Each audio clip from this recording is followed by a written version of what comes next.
Oh shit. I knocked everything out of alignment, fuck. Okay, we're here. We're doing good, we're back. Yes. It's Thursday. And we're gonna see what we do next. We survived our ARIna re-challenge. We got to hang out with the Labrador a little bit more. And didn't really find any really good leads on our brother. But shit's getting weird. I need to get my wrist straps on so I can be safe with my Joy-Cons. Very, very important. I'm lounging on a chair in Max's apartment, waiting for him to get home. Last night I woke up back on the bed in the apartment. I vaguely remember Max carrying me up to the apartment, so I guess I wasn't fully passed out. I wasn't fully conscious either. A dog's body uses up nutrients while the mind is in the comatose ARIna state, which is why the ARI hooks us up to all those life support things. In official arenas, that is. Cool thing that after a good sleep and meal, I felt well enough to meet with Kuei Li. Just then, I hear the locks clicking and in steps Max. Hey, Max! You're up. He sets down his bag by his desk. When did you wake up? I think around noon. Thanks for the food, by the way. In the morning, I had woken to take out egg crepes and a note on the dining table. It was from Max and said to eat as much as I want and to text him if I feel unwell. You know exactly how much I love egg crepes.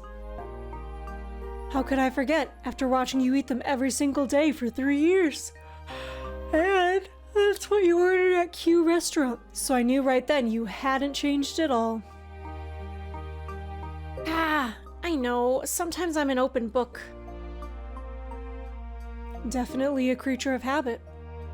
Max makes a face at me. How was your day? What were you up to?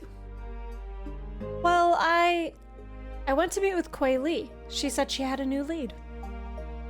I pull out the photo of my brother and I show it to him. He takes it wordlessly and scrutinizes it. Oh wow, she managed to get security footage? That's an amazing clue. She must have really good sources.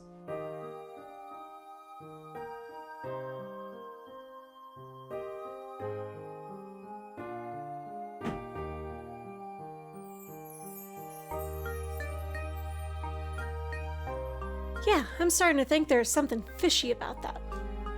I notice that Max has a strange expression on his face and doesn't seem to have heard me. So I look at him to see if he'll say something.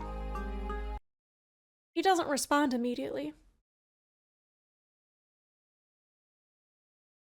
You didn't tell me you were going to meet with the lab. I mean, not that you had to. It makes me worry that you'd go without messaging me, just in case. He seems upset. I'm sure he's just looking out for me. Plus, now that we know dogs can re-challenge me, not to mention me fainting yesterday, it is reasonable that he'd worry that something dangerous could happen again. However, I wouldn't have gone if I didn't think I could take care of myself. Still, I should speak carefully. I know Max. He wouldn't bring this up unless he really cares about it. What should I say? I'm gonna apologize. Wonderful. It took me 3.73 seconds. I don't like how I love how the game does that, but like, I'm like, that took some time. Look, Max, I can tell that you're worried, and I'm sorry. I'll tell you next time I go out when you're at work, just in case, alright? Yeah, that's fine. I know you can take care of yourself, but I just want to help. In case something like last night happens again. Heh. Fainting out in the open really didn't help my case, huh? Max's expression softens and he laughs. Nope. So back to before I distracted you. You were saying that there might be something strange about Kuei Li. Yeah, after meeting her today, something's been on my mind. Like you said, she has really good contacts. She seems to know dogs' ranks as well. Even I don't know where to start looking for that, so I can't imagine how difficult it might be for the general public.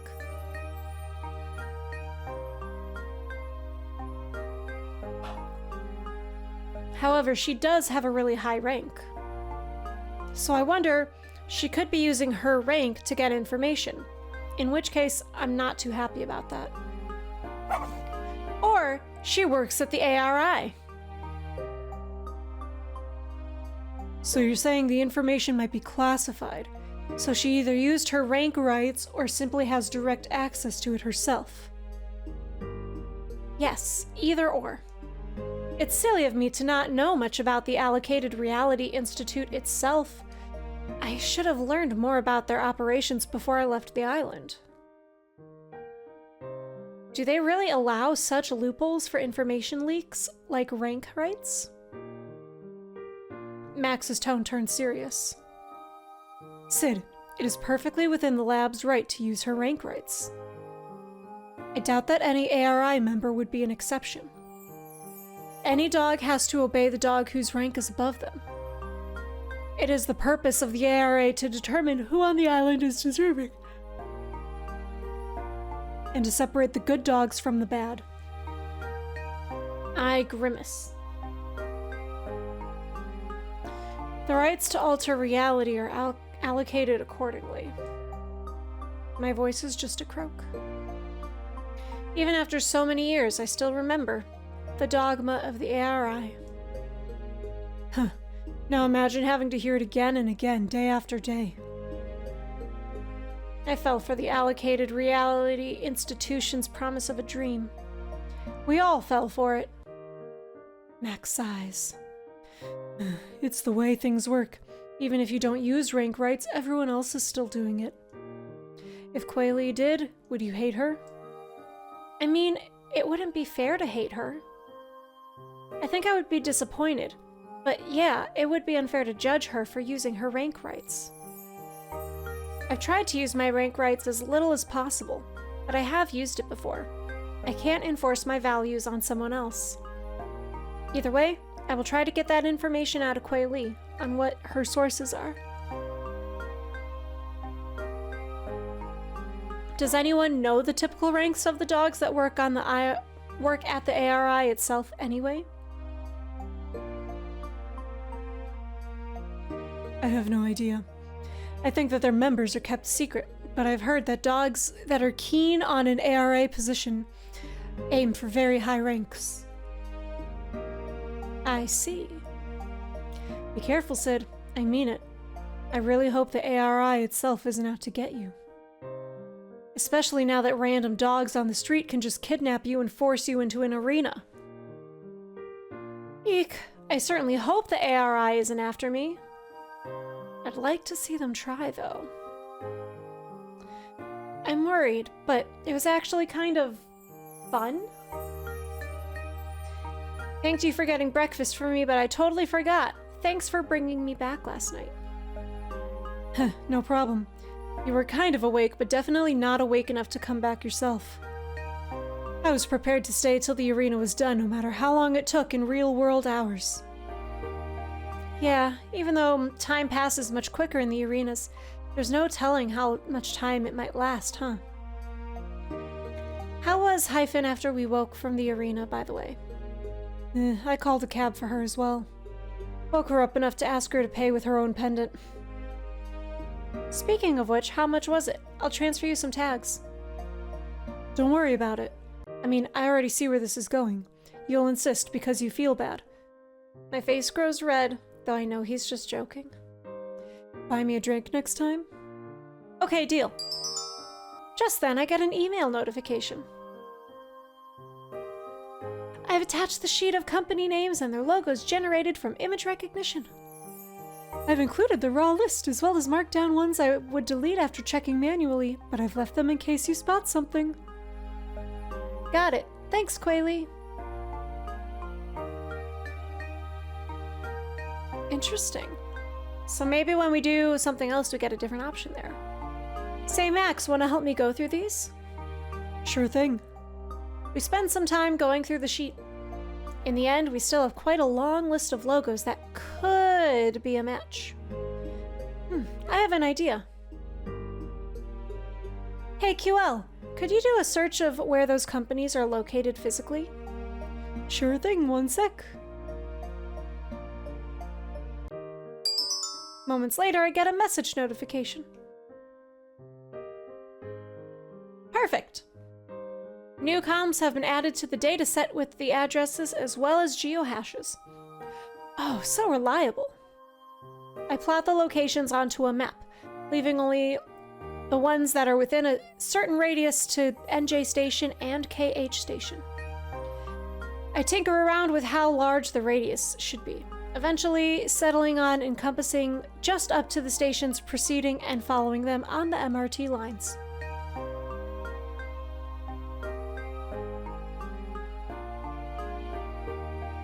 If he had really left some hint related to location, it wouldn't make sense if it were somewhere too far from the two stations.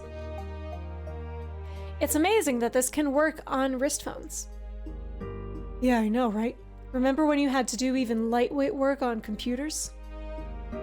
In K9, I worked for technology research, and we were using the equivalents to desktop computers here for most things. The processing power of phones isn't as advanced there. Things in general aren't as convenient, but at my work, basically, we were responsible for developing and improving technologies. Hardware, software. I took a lot of inspiration from what existed on the island. I bet you had quite some suggestions for them. I did. When I left, technology on the island was still more advanced than K9 does. So I was able to repurpose some of the software for use in K9. The dogs I worked with were brilliant and came up with most of the implementation based on their current hardware capabilities. As we chat, I send Max a copy of the data. Upon receiving the mail notification, he pulls up the data. Alright, let's go through these data points first. You do station KH and I'll do NJ. Max nods in agreement and we pore over the map with a renewed focus. One by one, we examine the details of each company on the shortlist, in case there's something of significance based on its exterior appearance or the type of goods or services it provides. Hey Sid, take a look at this. He points to a name on his hologram map. Obsidian Rock Industries. Office location 9th floor. This could be it. No. This must be it. I'll go through the rest of them just to be sure there's nothing else. Yeah, I think I could catch this one because I know enough about you. But if there's an even more obvious hint than Obsidian Rock, you would be the best dog to catch it. Yeah, you're right. Either way, there might be something else to look for since Obsidian Rock is near KH Station. There might be a clue near NJ Station too. Yeah. I continue looking down my map. I'm around halfway through and nothing really rings a bell. There's a bunch of coffee shops, but all of them had opened after I left. Even if Chen Wen had wanted to hint at something we went to together, I couldn't reliably say if I could recognize it by name or pictures. It's been over a decade. My memory isn't that good. And the establishments might have gone through renovations. Hey Sid, I looked up the company. Their website is really bare bones. Just lists their address and has a picture of the exterior of the building. Nothing about what they do. Interesting. I mean, that makes sense. With the name and everything. I'll pay a visit tomorrow. I pull up my messages and debate whether to tell Quilly. I'm still not 100% sure if she might be an agent for the ARI or something.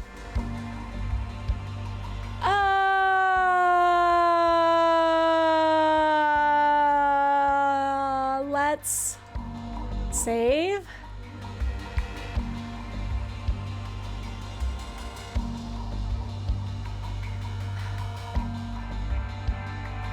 I'm really torn on this one. I don't know.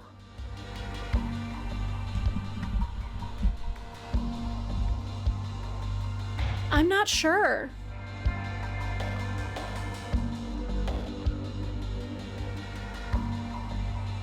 I don't think she's an agent, but I still think she's a bad.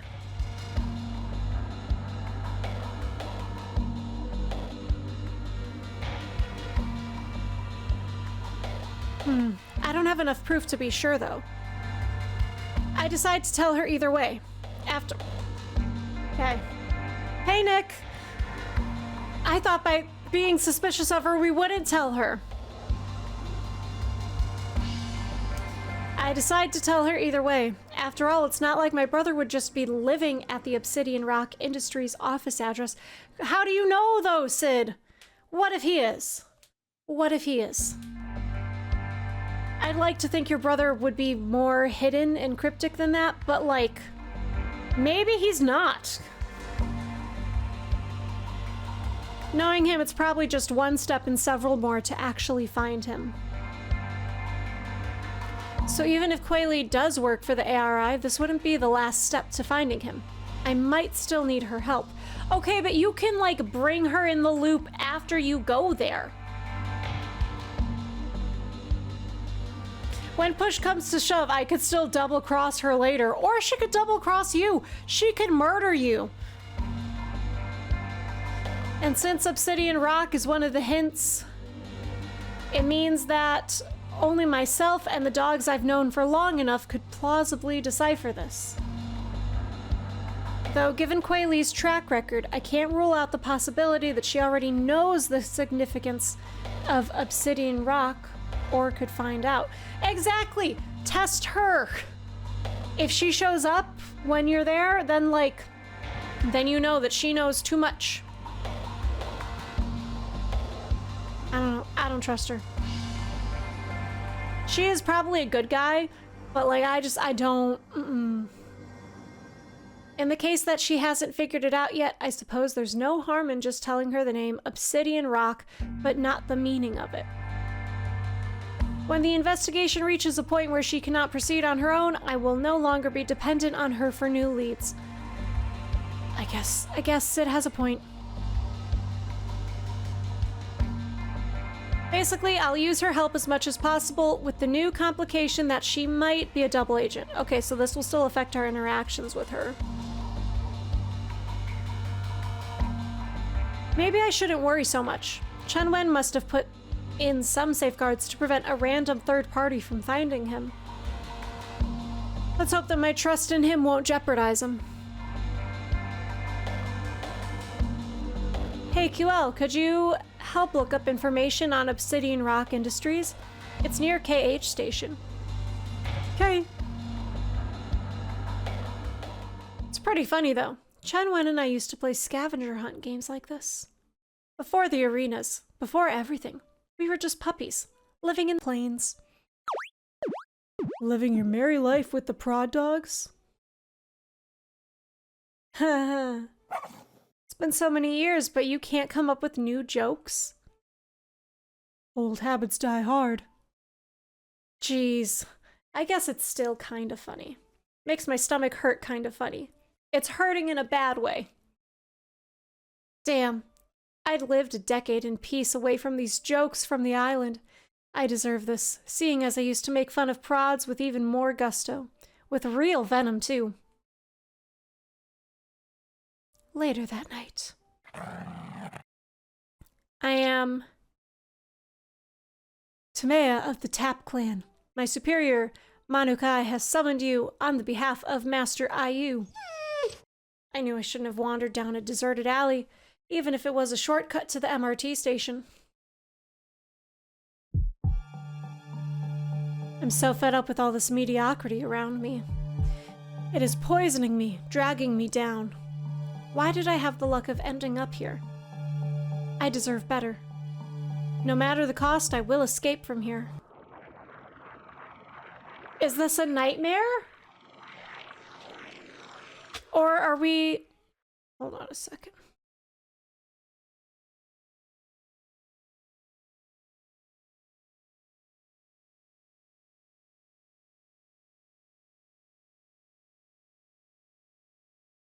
Okay, so it doesn't say who said that, okay. Island Year 204, ARIna 5, Day 4, Morning.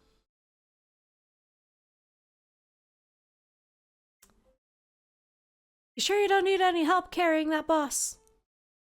Actually, could you help me with half of it? I grin sheepishly and hoist part of the sticks I was carrying on my back to her. Thanks so much, Ayu. No problem. We continue on in comfortable silence back to what we had dubbed the beach house. It's pretty quiet here, situated in the sparse forest overlooking the ocean. Short palm trees dot the island, which is actually quite vast. We picked this location because it's relatively secluded from both sides by a half basin. Strangely, it doesn't seem like other dogs come to our side of the island often, but when we go further north along the coast, we can usually find them. And of course, eliminate them. We've had pretty good luck with that so far. Back in the beach house, we set down the fruits and sticks that we had foraged. Sticks go in a pile next to the door, while fruits go on the plates, which are really just wooden planks. Going through the motions of foraging and eating, it doesn't seem like we're hunting each other in a race to the top. After all, a dog doesn't need to be in first place. Making it to the top 5 would be good enough to proceed in a competitive bracket. However, I doubt these prod dogs are really thinking that far. Why did my parents have to move here? Ayu and I eat the fruits in silence.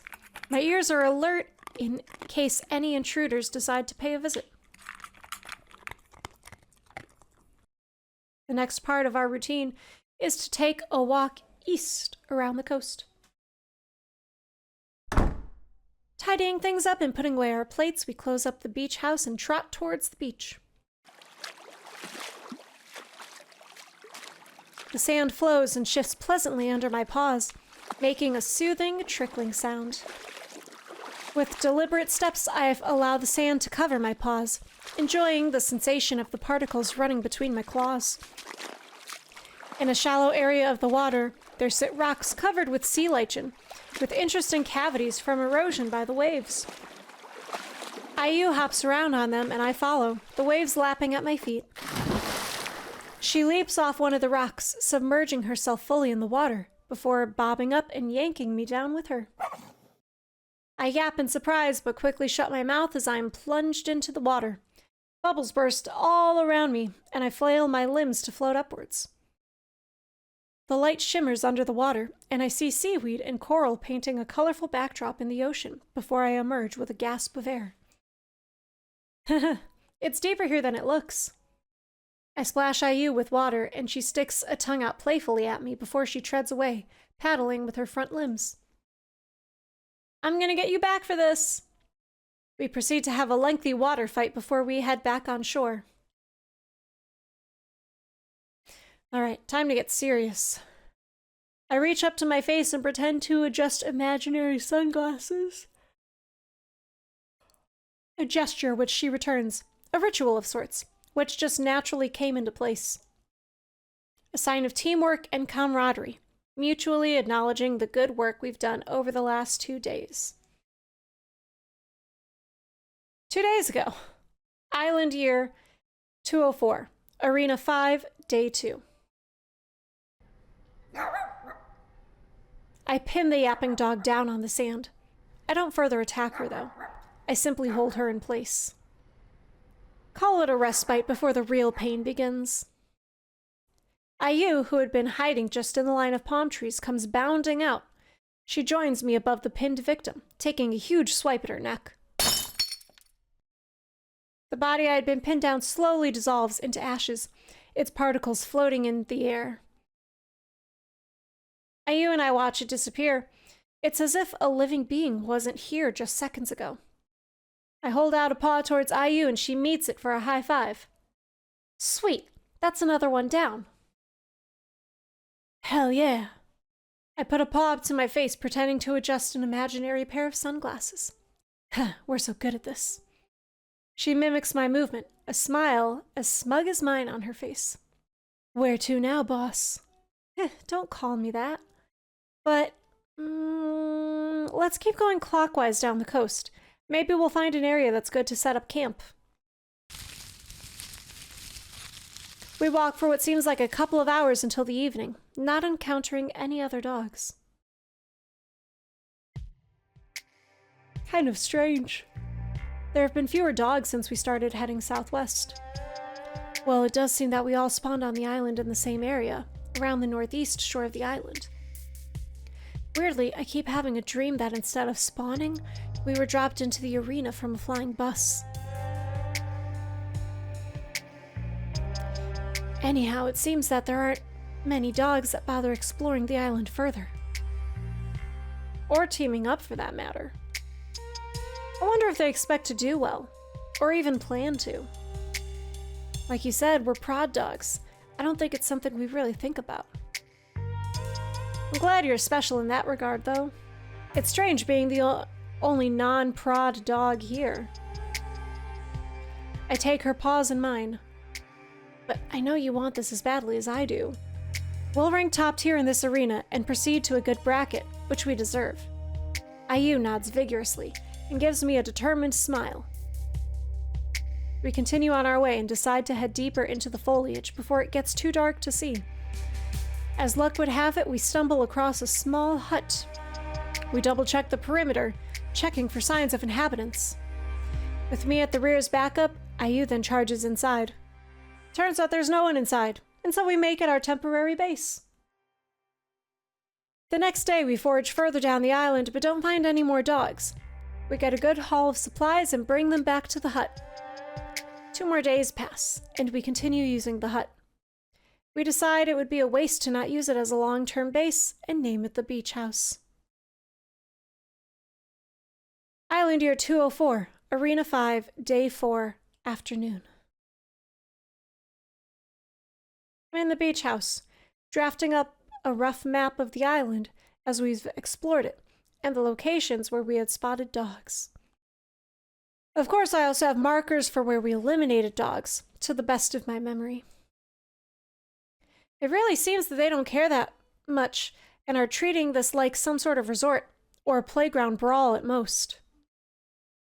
Didn't want to believe it, but it seems prod dogs only have brawn on their side. Any good dog will know that has never been enough to go far in historical ARInas. I take a final look at the map, proud of my work. My thoughts are interrupted by knocking on the door.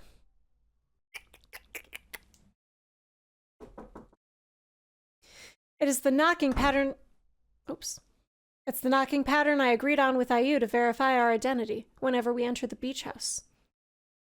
I should be more vigilant in my surroundings.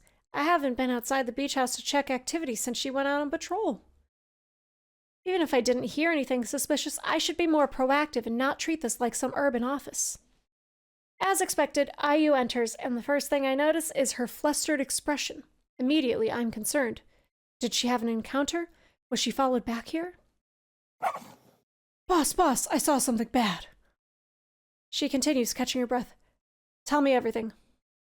Straighten up, waiting for her to calm down and gather her thoughts. I saw 2 dogs team up and eliminate another.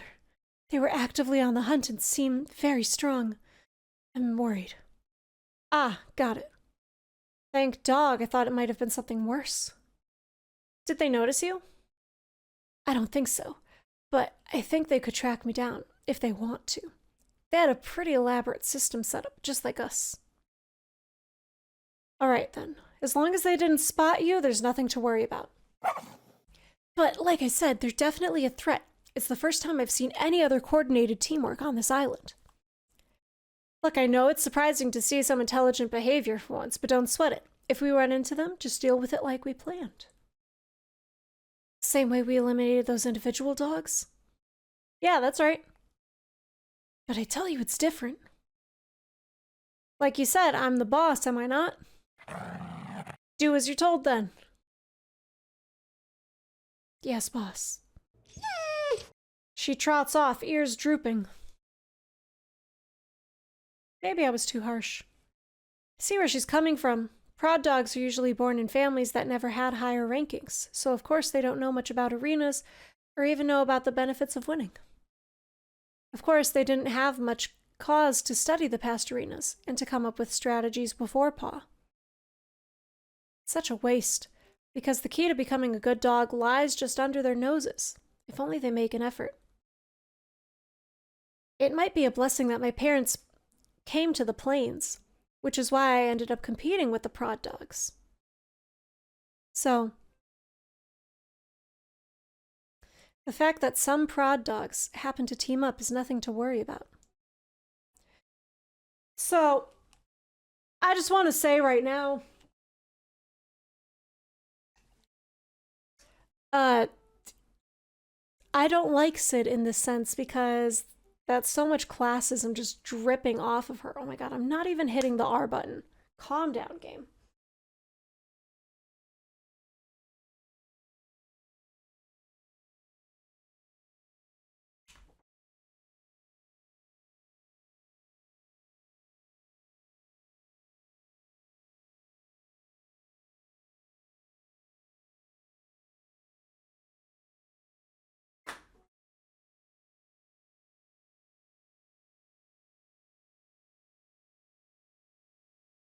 I'm gonna assume that prod dogs are supposed to be like they're from like the projects of the dog world. Which I feel like if that is the case, I feel like Sid's really underestimating them because like the need for survival is like gonna be a thing there. I don't know. Day 5, let's see. The day after we go on our daily scouting trip. Ayu was quieter than usual, and the air hangs silent without our usual playful banter. She's still worried about what she saw yesterday. I'll let her worry, I guess. It doesn't seem like there's much I can say to persuade her otherwise. I have to make the best of what I have, and currently that is Ayu. Plus, there are fewer dogs left now. It makes sense that the remaining opponents will be more of a threat. We can't afford to mess around like before anymore. Maybe there will finally be an actual challenge. We round a bend in the shoreline to our usual relaxing spot on the ocean rocks, and I try to cheer Ayu up.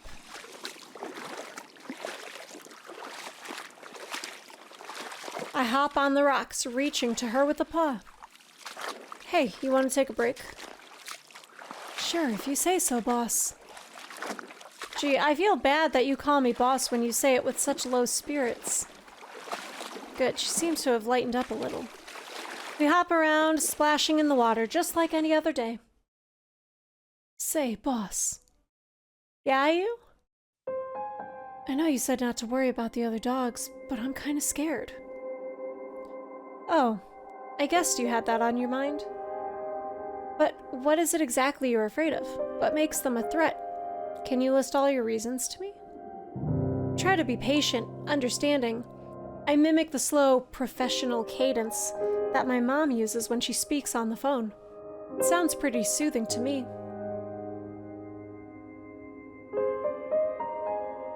I don't know. They're just so scary, and why do we have to do this? She plops down on a rock, not minding that it's slightly submerged in water.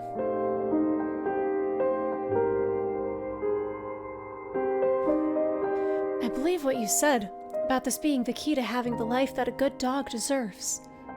I know there's more for me to experience beyond what I currently have. But is this really for me? I'm just a prod dog.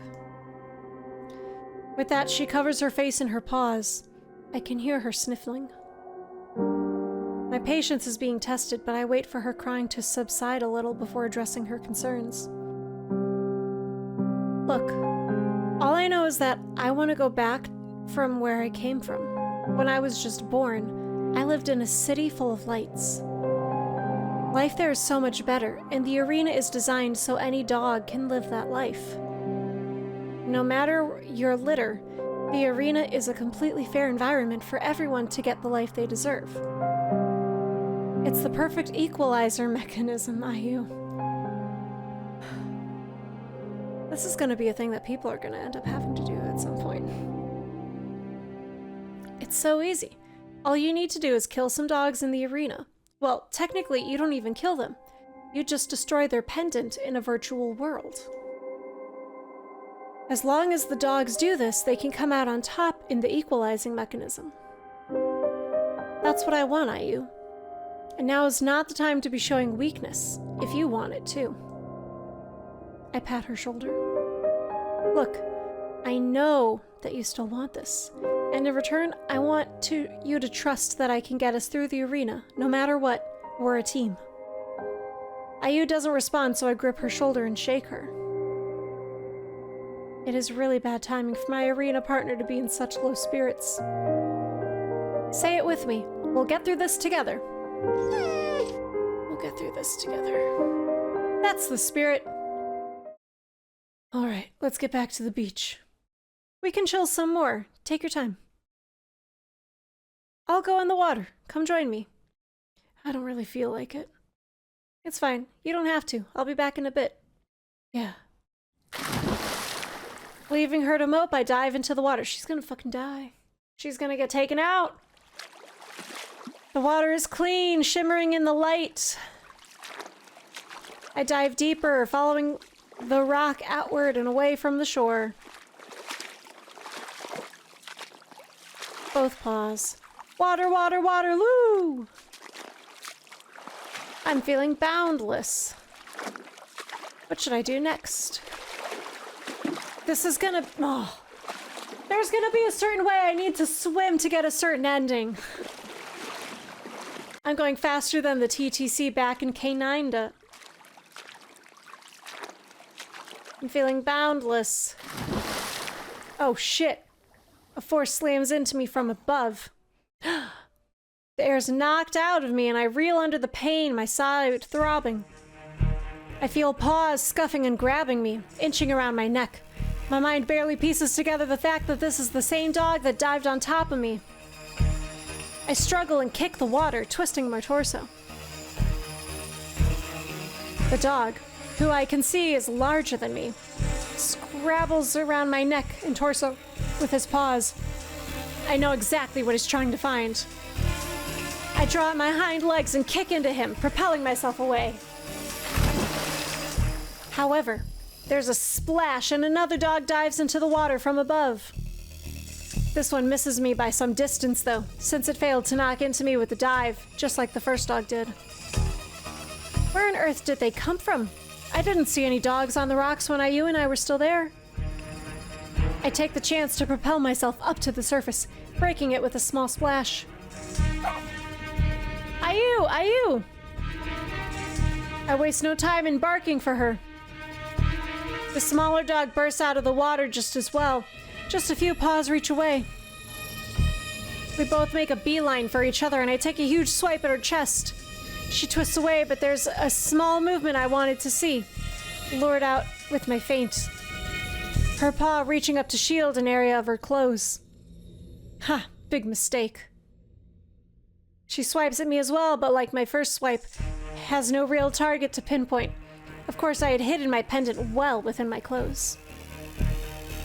I know not to shield it and reveal its location, unless it's at real risk of being hit. In response, I lunge in for the kill. I have you. My paws connect with something hard under her shirt. Bingo. Boss, boss! Just in time, I see Ayu up on the ledge, looking down at us. When I was fighting that smaller ShIba Inu, the larger dog that I initially escaped from seems to have retreated. I see no sign of him. Probably a good choice, as he obviously saw that his companion has been eliminated. I wave up to Ayu. Hey, how's it going? Are you alright? Yeah, I'm good. Just had a little water fight with some new friends. I'll be right up. Hey, watch out! A figure knocks into Ayu, and I can see that it's the first larger dog that had ambushed me. How did he even get back up there? The rocks are so steep. Ayu's trying to scuffle with the dog. He's trying to pin her down, but she's putting up a good fight. Ayu, jump into the water now! Ayu uses her hind legs to push the enemy off before rolling and twisting straight off the cliff. She lands with a splash. However, the opponent, who had heard my command as well, follows suit. Great, he's taken the bait. Above water, Ayu would probably be in a sticky situation, although I have seen her fight off larger dogs. However, now that it's 2 versus 1, he stands no chance. I'm certain of that. Ayu, stay under the water for as long as you can. Ayu obeys, and with that, we both dive down. It must be quite confusing for Mr. Attacker here, but he won't be around for long enough to figure us out. Following us, he dives down and lunges for Ayu. I paddle closer, but leave Ayu to her own devices as she battles one-on-one with the attacker. After a quick observation, I figure out where his pendant is located. It's not like it's a creative hiding spot. I can clearly see that it's in his jacket pocket. I still don't offer Ayu any help despite being at a good vantage point behind the opponent's back. But I use this positioning for another reason, gesturing for her to come back up to the surface. The opponent can't see her, but I know Ayu did. The reason to break the surface again is that, in the water, I don't think Ayu has enough strength to break the enemy's pendant. Our fur, combined with skinny Shiba Inu limbs, make it too difficult to get a good hit underwater. But as Ayu and he break for air, I make my move. And with that, it's over. Perfect timing. Ayu is as cheerful as ever. The source of her previous anxiety over the ARIna proved completely wrong. What do you mean? She was worried that they were going to come attack you and they came and attacked you. Stop belittling her. At least that's what I hope. It was the first time we defeated 2 dogs at once, boss. Pow! Just like that, and they were eliminated. Yeah, though I have to admit, their strategy was pretty sound. Can't believe they found that little cave in the rocks that was just slightly above water. Oh, so they must have been tracking us for a while and waiting for us. Yeah, they totally figured out our routine. It's amazing that you held them off for so long. It was thanks to you that we managed to get them both. I would have lost in a fair fight. You just somehow knew exactly what to do. In the moment, I had no idea why you told me to dive underwater. But I'm glad it worked out, boss. Yeah, if you took the time to question anything, nothing would have gone well this entire ARIna. And with that, we head back to the beach house. We silently agree to stop patrolling the shore for the day. Island Year 204, ARIna 5, Day 7. As the days pass, Ayu and I explore other parts of the ARIna. We eliminate some dogs on the way, but eventually we encounter no more. After another couple of days, it seems like there are only 2 more dogs left on the island. We had spotted the 2 from afar, at what we guess is their base of operations. It's further north in the ARIna, closer to the original spawn point from the beach house, or than the beach house. While they don't seem to have a structure like the beach house, we've observed them often circling a set area. It's like their domain. Ayu and I decide not to venture closer until we have a sounder strategy.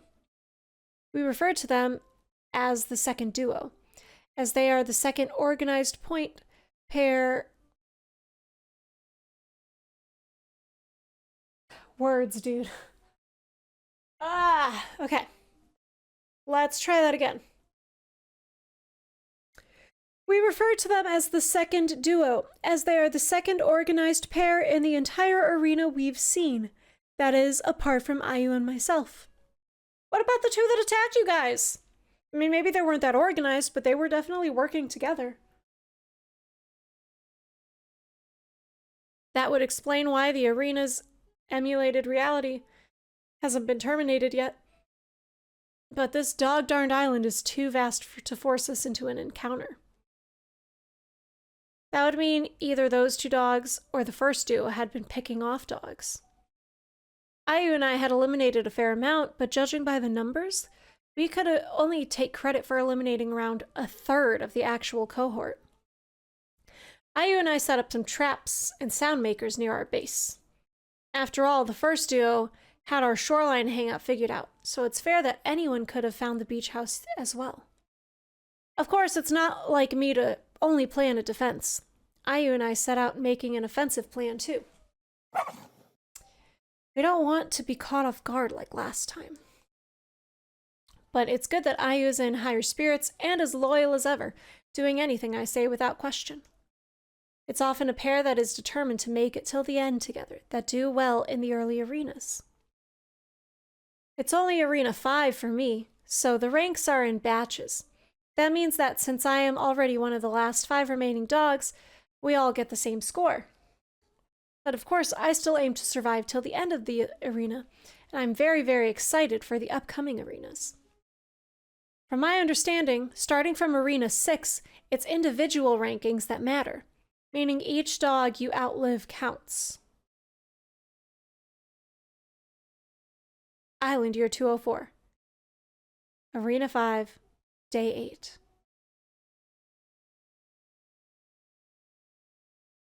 It's the day after we last confirmed the second duo's base, and Ayu and I are getting ready to shepherd them into our trap. I'm really excited to execute our plan. I can finally test out my mind in this arena. It's too risky to set up a trap right by their camp, as we could be discovered at any time. So we set it up somewhere further, which is the direction we'll herd them to. Once preparations are done, Ayu and I will split up. She is the decoy, and I will wait for her signal to proceed on my part of the strategy. I hope everything works out as planned. Not that I don't have some contingency plans up my collar, but a number of situations could happen. Like, what if they just gave birth to 2 puppies who are now their minions? It would be 2 against 4. Anything could happen. I wouldn't have accounted for that and a million other scenarios. So my thoughts keep racing without rhyme or reason. Seems like the stress of the last few days is getting to me. Really, I just want to get this over with. Though, if I don't have the discipline to be patient until the end, do I really deserve to survive? A few moments later. I'm lying behind some shrubs, waiting. Finally, I hear some commotion. About time. I wonder if something delayed the window of opportunity for Ayu to act. But no big deal, I trust that she waited for the best timing. Sounds like the dogs are heading my way. Time for action. Ayu comes bounding into view. Fast on her heels are... Wait a second. Those are some of the largest Shiba Inu teens I've ever seen in my entire life. When Ayu and I had observed them from afar, nothing seemed out of the ordinary. But now, as they run side by side with Ayu, I can see that they're huge. Could it be they're Akita Inus? What are Akita Inus doing here? There's a small population of Akita Inus on the island, though often mistaken for Shiba Inus in terms of appearance. Akita Inus are much larger in terms of size. They also have their own arena bracket due to the physical difference, the top performers of which then compete with the middle tier of Shiba Inus, because there are so much more of us. The Akitas historically don't make it much further, the highest being around the 70th percentile in final rankings. I never thought I'd have to face an Akita. This completely throws off our plan! They were right at our trap. In this area of the forest, we had laid a web of tripwires to capture the enemy while I could come in and join Ayu. Being the faster dog out of the 2 of us, of course, Ayu was the bait. Of course, Ayu had the traps memorized so that she could bypass them with ease. Ayu and I set the traps at a height that would trip most Shiba Inus. As it was, Ayu has to jump over some of them. The Akita Inus were only slightly hindered by the tripwires. Now that Ayu knows that things are not going according to plan, she must be waiting for my instructions. So why am I so indecisive? Ah, shit. Am I gonna have to make a choice here?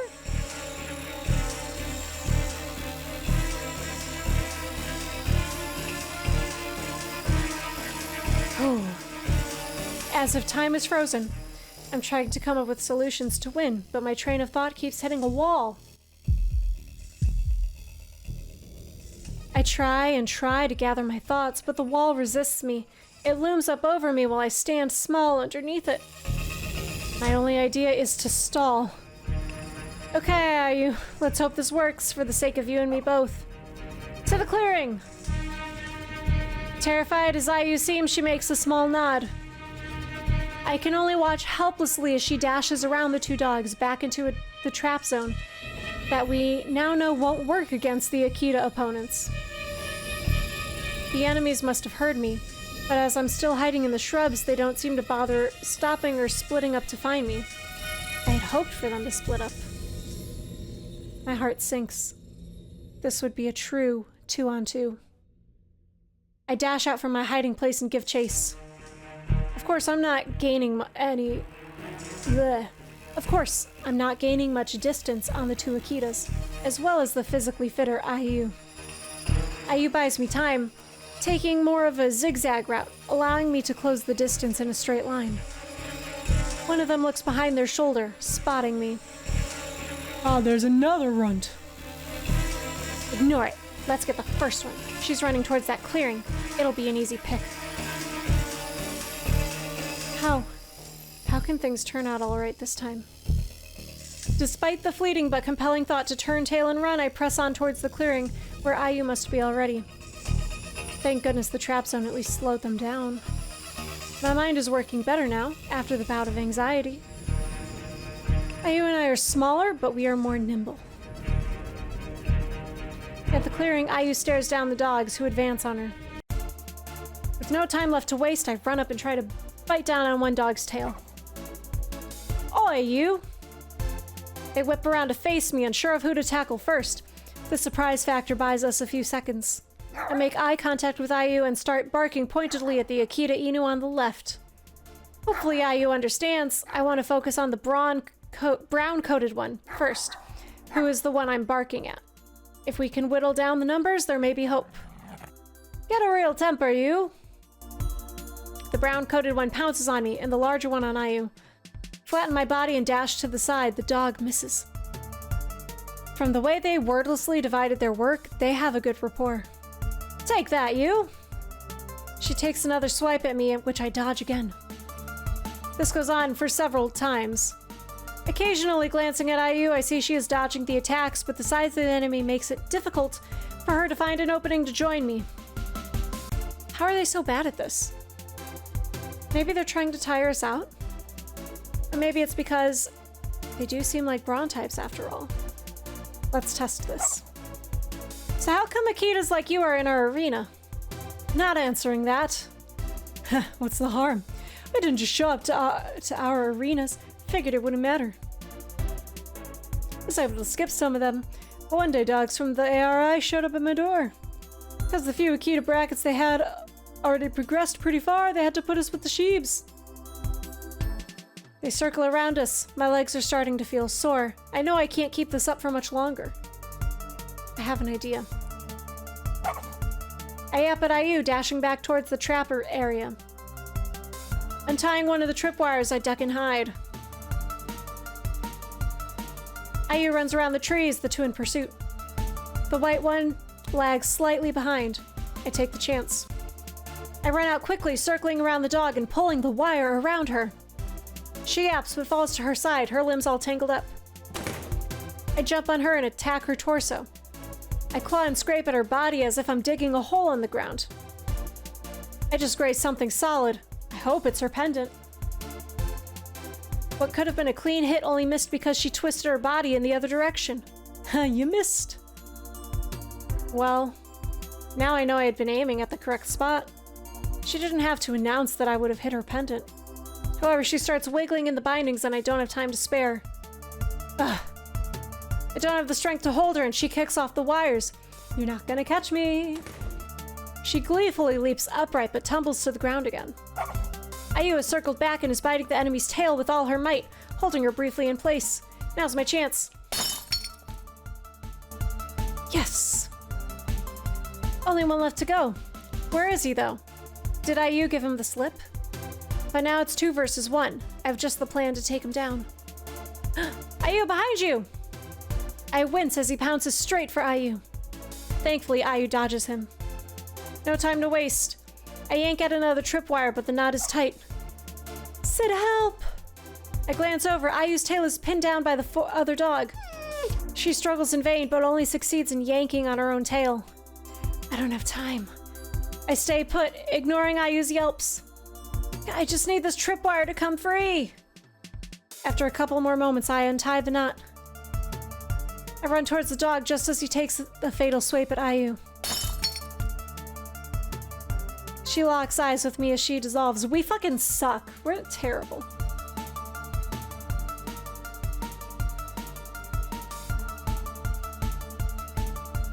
There's so much pain in her expression. It's the face of realizing that I didn't come back for her on purpose. It's too late for her. And it's too late for me to have any regrets. You literally could have just run up to the dog and just done that and he would have been out, you dumbass. But that, it doesn't need to be like this whole complicated thing. Like, you literally just go and you just take him down. He's so focused on trying to hold her.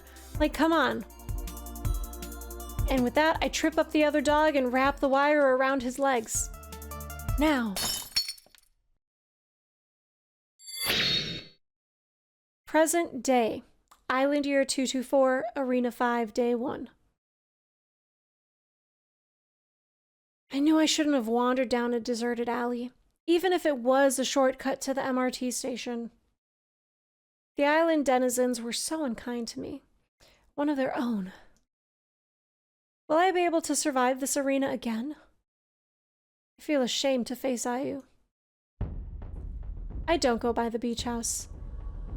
Like the rechallenger of ARIna 9? Or like the rechallenge of ARIna 9? I bide my time. What I observed from Hyphen's rechallenge is that the dogs, other than me and her, only act like how they would in the past, unless told otherwise.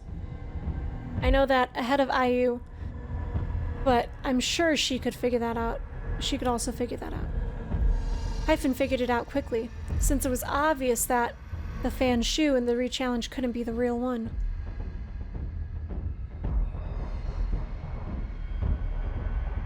My strategy this time is to wait for Ayu to appear, since she should be the only other actor I should care about. So I've been mostly following the coastline, avoiding the mainland. Pretty passive of me, but hey, not bothering with the NPCs happened to work out in Hyphen's rechallenge. Thing is, what to do once Ayu and I find each other? I'll slay her with my lightning-fast reflexes. That's just wishful thinking. Hold on. Oh, I have to...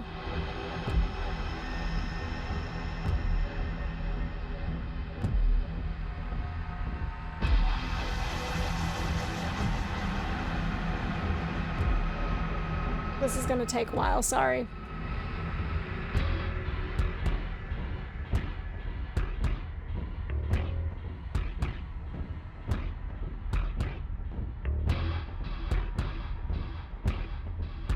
I need to see what happened when we first got put in here.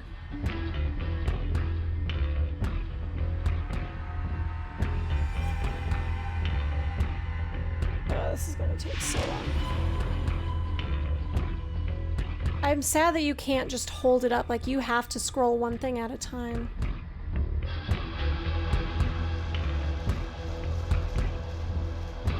Yeah, no other button does anything.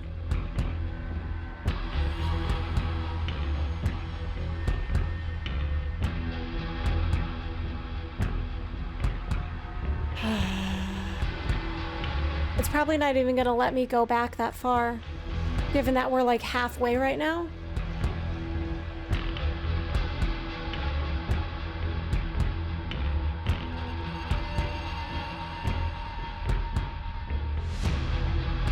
It's not gonna let me go back that far at all, but I'm gonna keep going just to see.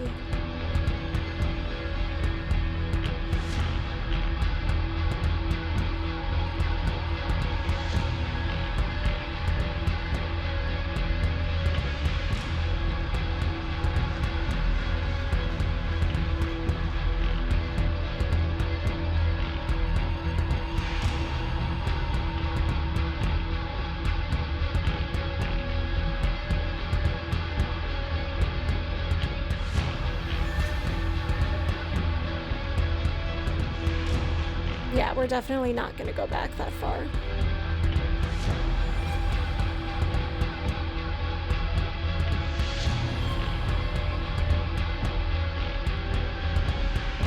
Damn it.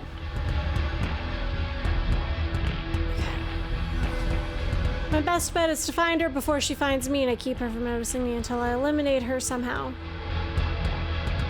She's always been the one with the sharp reflexes. But I'm also more mature and wiser now. I've seen enemies much smarter and more agile as I experienced more arenas. If I could go head-to-head against those ShIba Inus and win, I can go against IU. Oh, dog, but I'm so out of practice. I argue on and on with myself. The strength and stability of mind that came with being a regular ARIna contestant has all but left me, and I have to be coaxed into a calm state. Present day, Island Year 224, ARIna 5, Day 5. Several days pass without progress. What if IU is also waiting for me to come to her? I wonder if there is a time limit for the re-challenges. We could both agree not to end the ARIna and spend the eternity doing separate things. Theoretically, I could write several books in here, if given enough time. But I'd rather speed up the process. There are other things to be done, and I need to return to Max and Kuei Li. I guess I should make more effort. Time to venture further inward.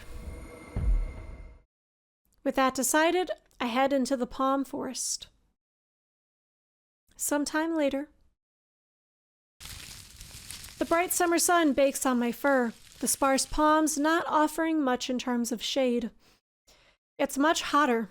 Only now I realize that the water by the beach kept the area cool. I think about the beach house. It was one of my favorite safe houses out of all the arenas I've been through. Perhaps it was also the fact that I freely trusted another dog at the time that made the beach house a good memory. I got more jaded each subsequent ARIna.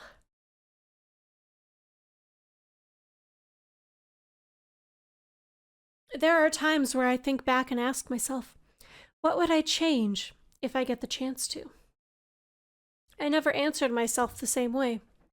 One day I would think, maybe I shouldn't have done that. Another day, in another mindset, I would think that my actions were perfectly justified.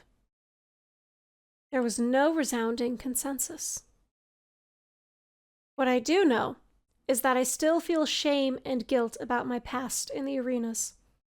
But because the results I got from my behavior are coveted by others, it was easy to trick myself that everything was but a necessary sacrifice. From the corner of my eye, I glimpse a blur of movement. It's IU. This can't be good. I wasn't prepared. I need to buy some time. I run back onto the beach. Maybe this was a bad idea with the rocks and the sand. As I slow down, IU is catching up to me. I throw myself sideways to avoid her lunge. I quickly turn to face her, so I'm not caught off guard again from the side. Our eyes meet, and it pains me to hold her gaze. IU doesn't make another move, nor does she speak. Not wasting the moment of peace, I back away several steps, all the time beadily watching her. I'm tempted to say something snarky, but considering the circumstances, I don't think she would appreciate that. If anything, she deserves to say the first snarky comment to me. So, hello? That sounded so bad. Look, I'm not gonna fight you. IU sits down, her posture open and relaxed. There must be a catch, though, right? I just want to talk.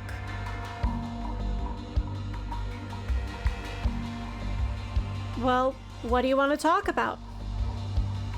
I just wanted to say, you're a horrible dog. You re-challenged me just to say that? Okay, it was her. I figured it was her, but you know, I don't remember.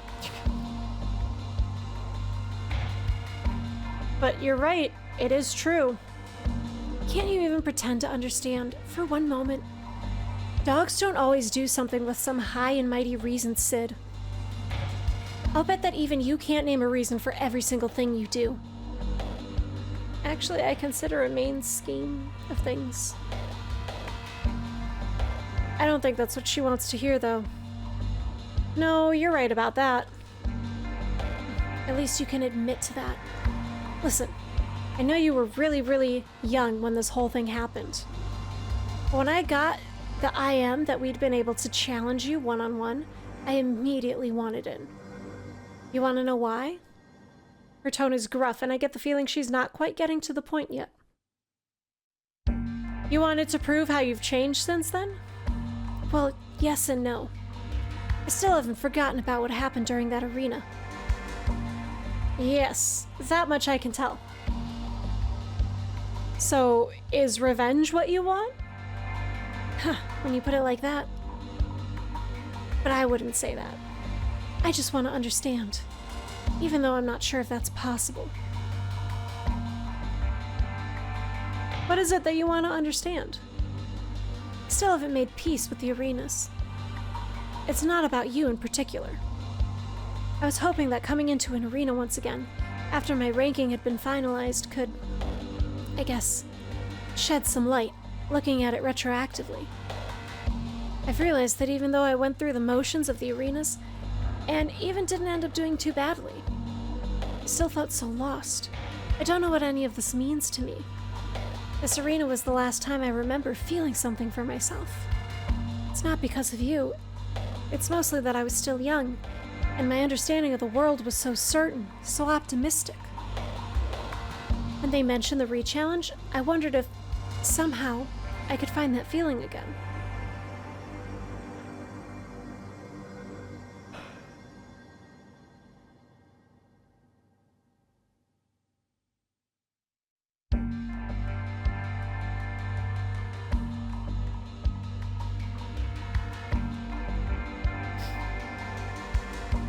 I have no idea how to respond here, but I've got to be smooth.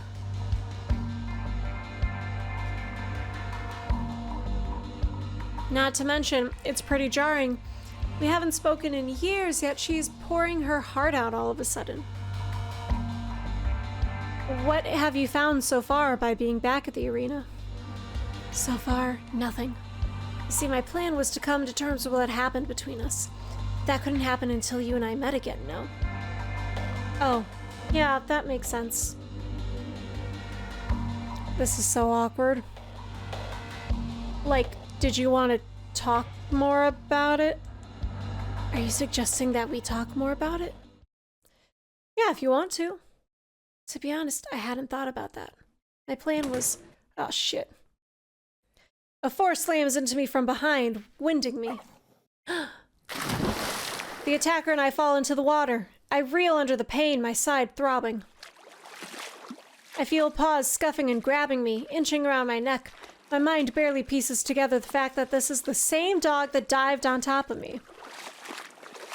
I struggle and kick the water, twisting my torso. There's a splash, and another dog dives into the water from above. This one misses me by some distance, though, since it failed to knock into me with the dive like the first dog did. It was the pair of dogs that had ambushed me in the arena in the past. Did she?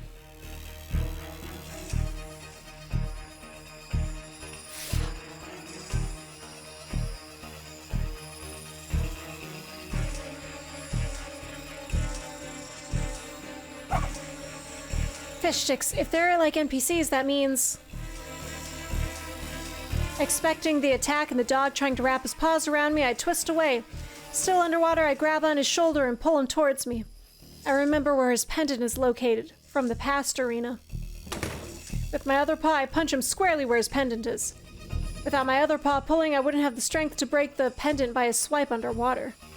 I only learned that in arenas after this one. The pendant doesn't break. Even applying the experience I learned in the arenas, I still don't have the physical strength to eliminate him underwater. In my zealousness to eliminate this dog, I'm poorly prepared for the second dog. Oh, fuck. She got closer to me while I was occupied with her teammate. Now she latches onto me from behind, feeling up my torso for my pendant. Good move, but you're gonna die. IU lands in front of me, white bubbles particularly obscuring my vision. Oh no, this isn't good. IU has made some move, and now I'm totally outnumbered. With a powerful paddle, she charges toward me. As much as I want to continue my aggressive retaliation, I should get myself out of here before it's too late. Once I'm on land, I'll have a better chance against them. I twist my torso and kick, putting distance between me and both opponents so that they shield me from IU. IU knocks into the two of them and I can see them wrestling, air bubbles erupting from their mouths and noses. With that, I make my escape. With that distraction, I'm able to put some distance between me and the competing dogs. Quick kicking and pawing my way to the surface, I paddle as quickly as I can toward the shore. I've got to make it there alive. Once on shore, I don't even bother shaking myself dry. My claws tear into the sand and I push my legs to the limit as I dash toward what I know to be the base of the remaining ARIna competitors. The second duo, IU and I had called them, the ShIba Inus. Entering the sparse palm forest, I can't afford to slow down. Twisting and turning my way around the palm trunks, I almost tripped several times with my velocity. It must be close now. I slow down to a trot and try to conceal myself so I won't be caught off guard if the two Akitas catch me first. There they are. So either IU or the other, or both, should be on my tracks. The difficult part comes with not knowing where IU is now. I need to time this precisely or I will be the one in trouble. I scoop up a rock from the ground and weigh it in my paw. I'll throw it to the right of me. Like clockwork, they are guaranteed to hear it and think it's a dog. They will know exactly where the rock hit and thus go patrolling. Almost as if programmed to behave that way. Throwing rocks will be the distraction. Snap out of my daydreaming. I really played too much of that Tomb Digger game.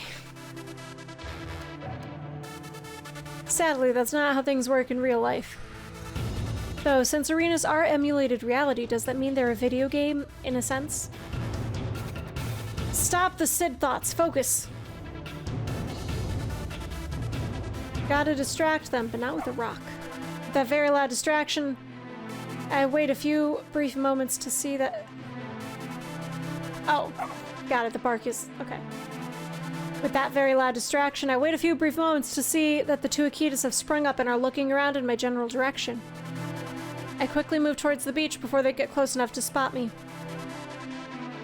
Hopefully I'll run into IU or the other dog anytime now. I listen carefully as I walk. I am definitely being tailed, though I'm not sure if they have a visual on me. The ground I covered so quickly while sprinting seems so vast at a walk. I would have run, but being quiet is the priority. If the two Akitas are provoked, I could not outrun them. Hurry, IU, take my bait. There. IU is in the distance, looking at the ground. Following my footprints, perhaps?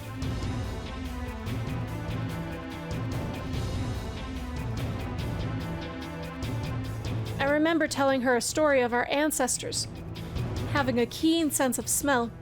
I'd be toast if technology hadn't come and caused our devolution.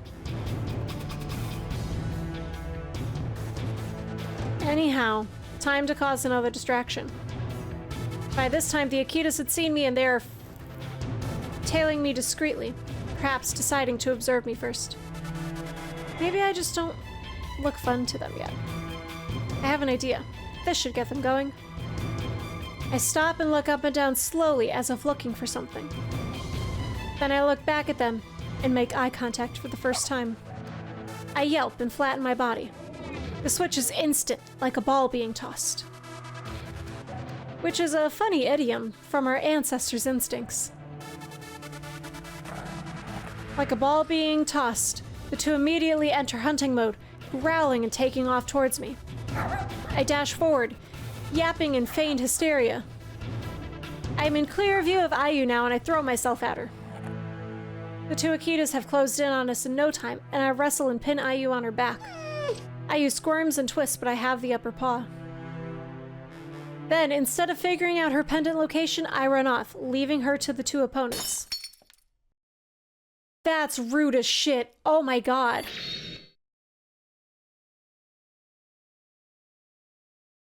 We really did that. We just left her there to die. We led two assassins to her. And I understand it's a game of survival. I don't fuck with that mentality, okay? You don't win by screwing people over. Light shines onto my closed eyelids. Despite the brightness, I don't feel like opening my eyes. They just feel too heavy, and I don't have the strength to open them. I left Ayu to the dogs again. Prod. Leave me alone. Physical sensation slowly returns, as if my brain is lazily connecting my limbs back to my nervous system.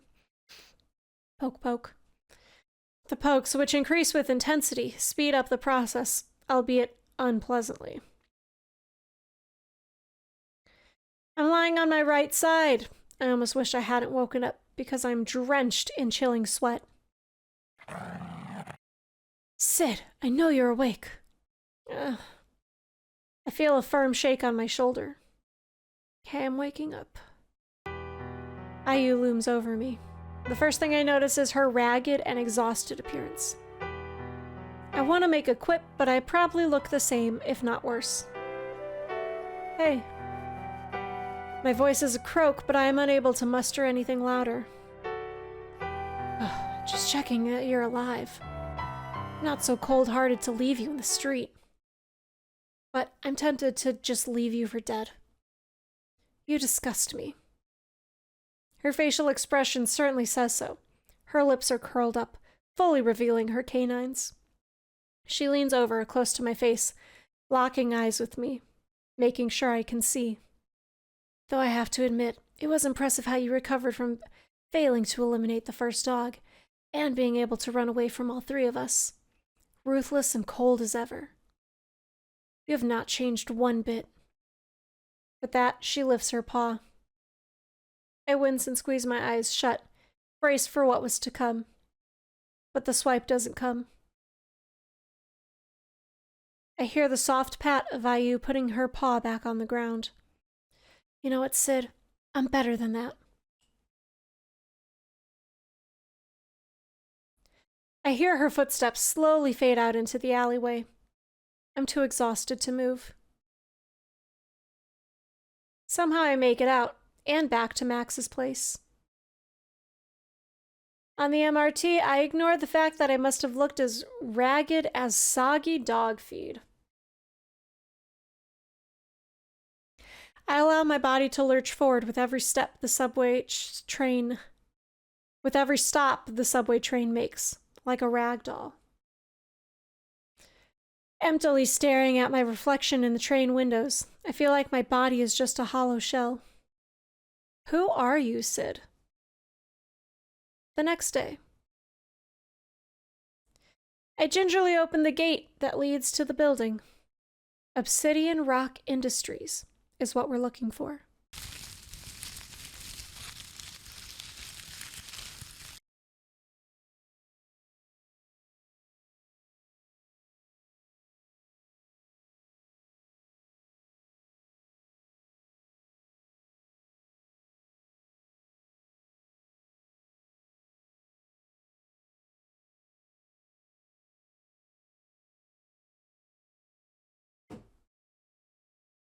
Quayle and I cut through the huge grounds. It seems lovingly maintained, but I get the feeling that not many dogs use the space for enjoyment. There was no one checking for visitors at the gate, nor was there security on the grounds. The building looms over us as we approach. It's an older-style building, much like the retro tea shop and restaurant that Max took me to. Red brick gives the building a distinct look, with arches lining the balcony. We pass under the entrance arch. Wow, if your brother owns a space here, he must have really pulled some strings, eh? Probably. Although we don't know. The clue could be in someone else's office. Tall wooden doors block our way, which I pull on. They swing open.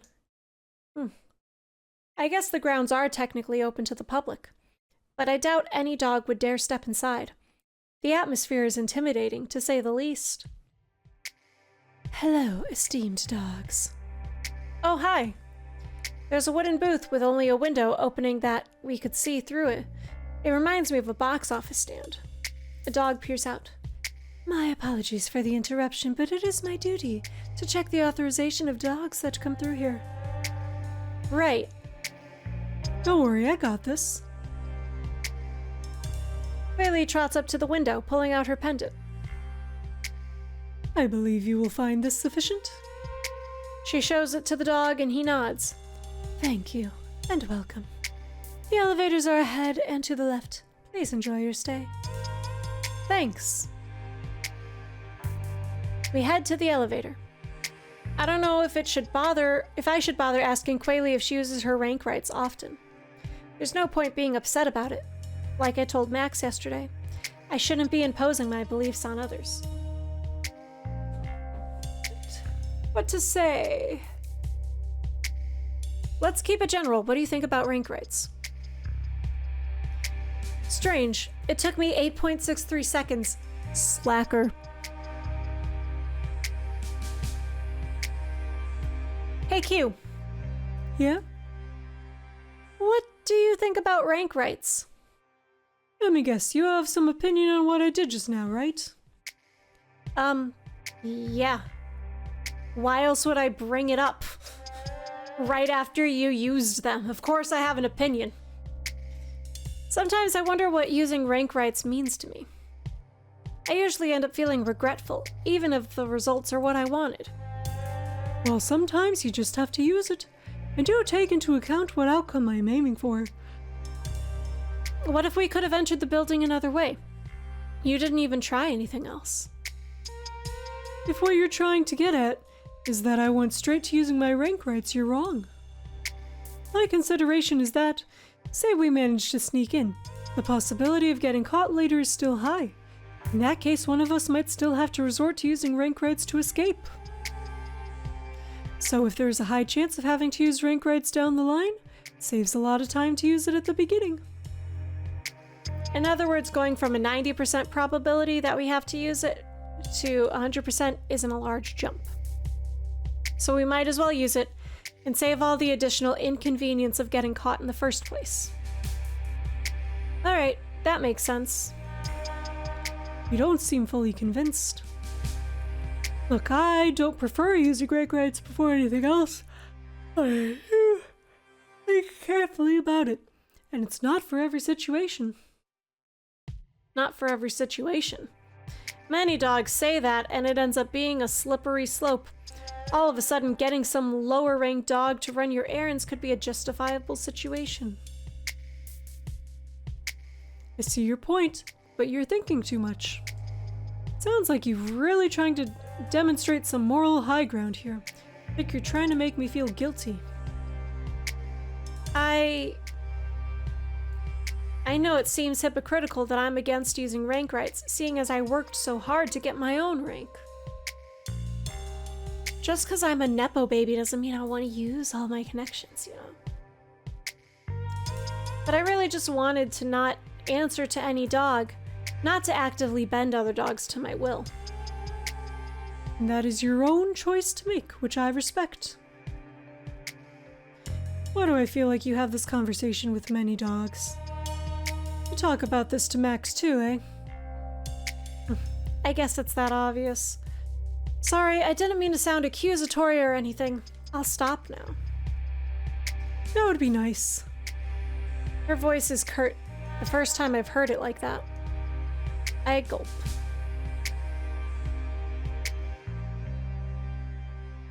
I have to contain myself. It's been a decade worth of pent-up thoughts, but it's not fair to make Quayle listen to me rant on and on. We step out of the elevator. Obsidian rock. What will I find, I wonder? There's a simple door and a nondescript sign that says Obsidian rock. I wiggle the doorknob. It's locked. Well, Did he leave any secret key? It's the last parting gift. I don't think so. I guess it won't be that easy. But if it's his place, I could get away with breaking in. No, Miss Featherbearer. Are you sure we don't have any other options? Like maybe I can use my rank rights on the dog downstairs and get the keys. She's being so passive-aggressive. No, we don't have to do that. I'll claim that my brother shares his property with me. If there's any trouble, and we do involve the dog downstairs, he'll be blamed because of his lower rank. I think, with either method, you'd be the one in trouble. Getting another dog to take the blame could give you a way out of it. Look, I just really try to not use other dogs now, be it with rank rights or any other methods. Yeah, I can tell. Sorry, that came out harsh. Well, to me, your brother is just another dog, and you seem perfectly happy to be illegally trespassing on his property. He's the one that led us here. He must have wanted me to get in by any means necessary. I mean, without getting other dogs involved. Quayle doesn't argue any further, just shrugs. Look, I know you suggested getting the keys from the dog downstairs only to keep me out of trouble. So thank you. Best to let her comment about using rank rights slide. I might have hit a nerve earlier. She was trying to help and I kept accusing her.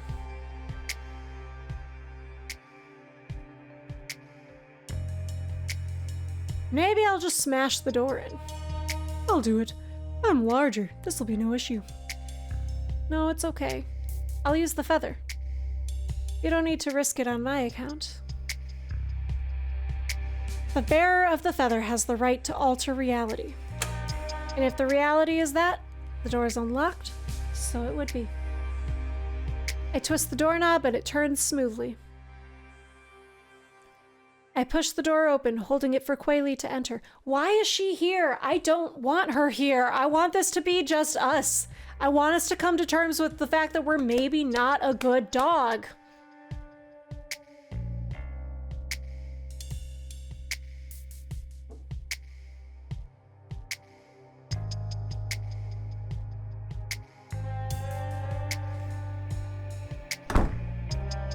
Wow, that makes things so much more convenient. Could you do anything? Like anything with the feather? Well, I'm not sure. For simple things, I'm sure I could change all sorts of reality. But say, for huge events, I'd need to plan out all the components. For example, if I wanted the world to end, I'd have to plan out exactly how. By food shortage? A fire? How would the fire not be put out? Maybe something happened to the fire department's pipe infrastructure? I'd have to break everything down to the smallest components. But I could make it work. Wow. You see why I don't like using it, though. It's way too much responsibility. Yet you chose it over a simple solution such as me shouldering the door. It would have given away immediately. I just didn't want you to get your paws dirty. Using the feather for something small is the least I could do. There's a hallway further along with doors lining it. We check them one by one, but all are empty. We proceed along the hallway. It leads to a large, open room.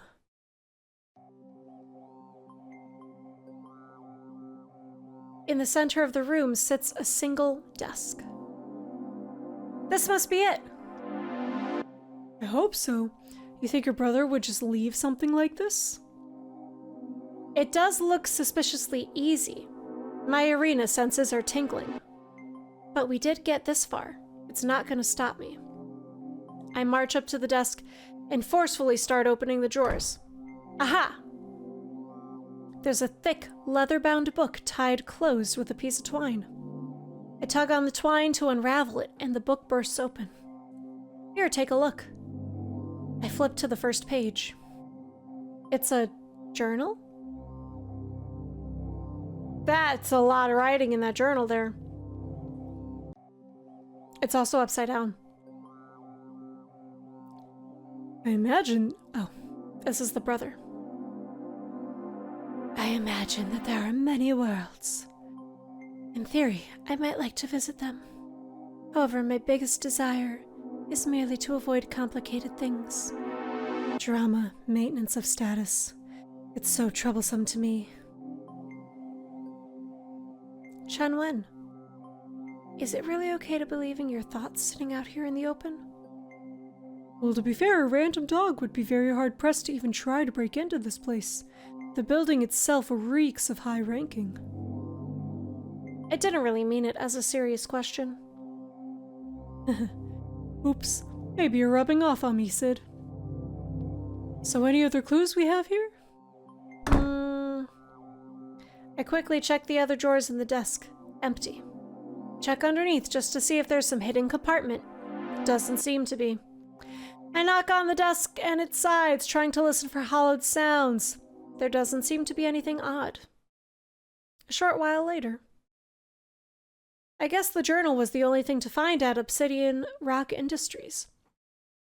I'll take a look at it when I get home and see if I can figure out what clues Chunwen left. Sounds good. Keep me posted?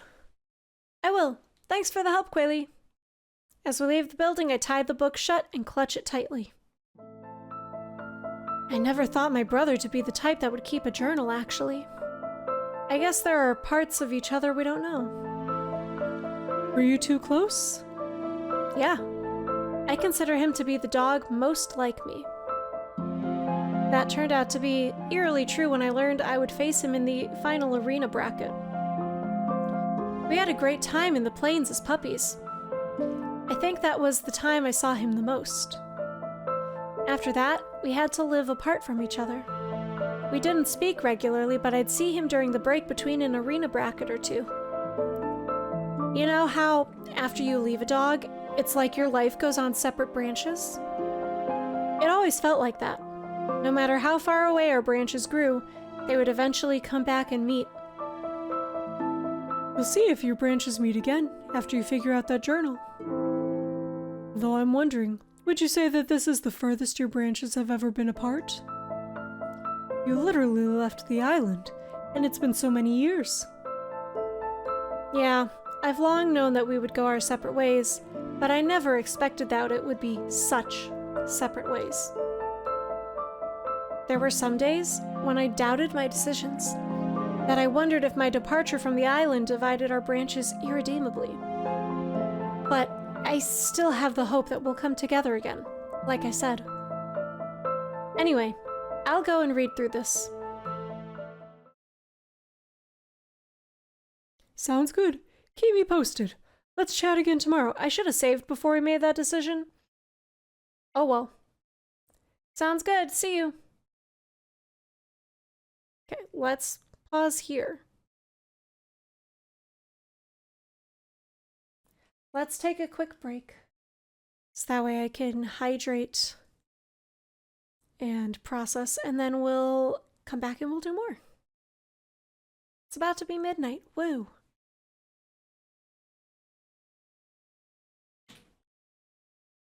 We'll do 5 minutes, 10 minutes, I don't know. Whatever. Something.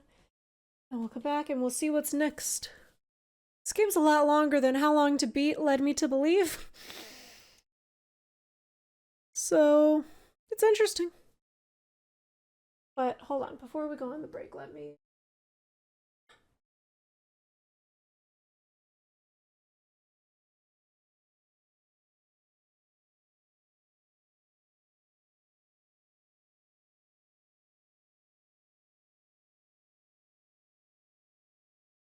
Yeah, How Long to Beat says that main story takes 2 hours.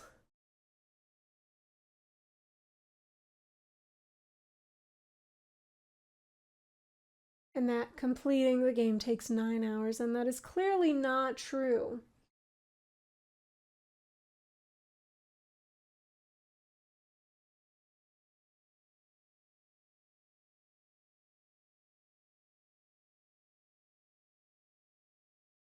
But when you're actually looking at the shit on this website,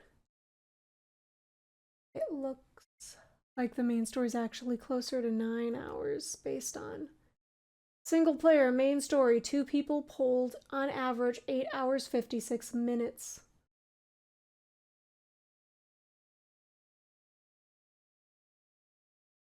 I think it's just backwards.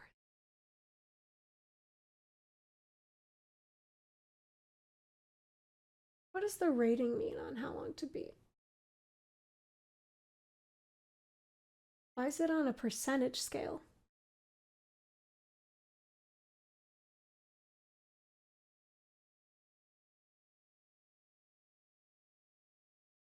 I don't know. I don't know much about how long to beat. I just look at what the number says and I'm like, okay, cool. And that's it. But alright. But yeah, we'll take a break. We'll come back. We'll do more. And we'll see how much of this game we can get through. BRB.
Okay.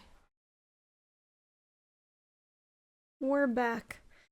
I sat for a second and then all the tiredness just kind of hit me at once. So we're gonna see how much we can get through, but man. I sat and I was like, I'm ready to be done now.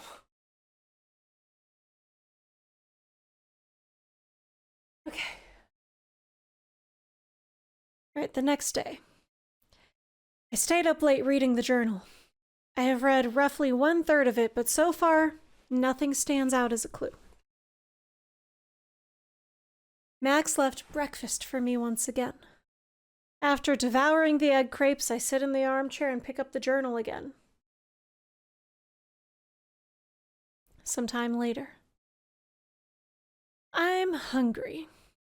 It's still a while till Max gets home from work. I can probably... No, you can't! Someone's gonna re-challenge you! Oh, no.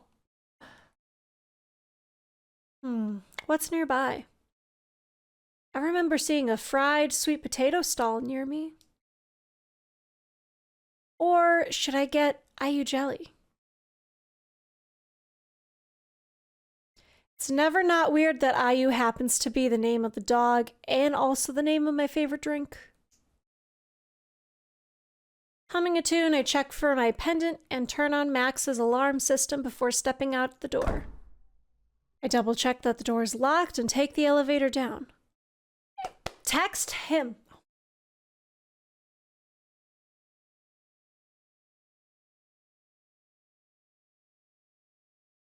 We're not a good friend. Something's gonna happen. It's gonna be bad. It's gonna be bad. Short walk later. In the end, I got both the Ayu drink and sweet potato fries. On the way back, I can't help but reach into the paper bag for a sweet potato fry. Alright, I should use the stick. My paws aren't clean.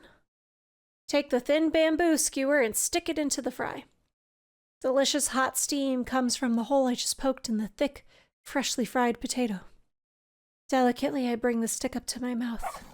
Ow!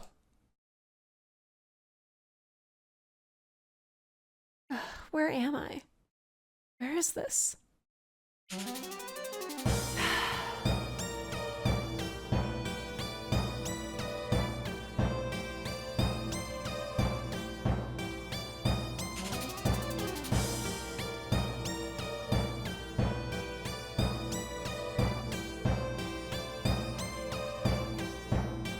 Literally everyone hates us.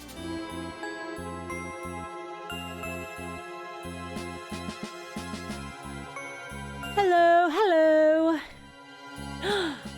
Why are you... The dog takes out her pendant and I feel mine yanking from my jacket as it is drawn like a magnet to the other pendant.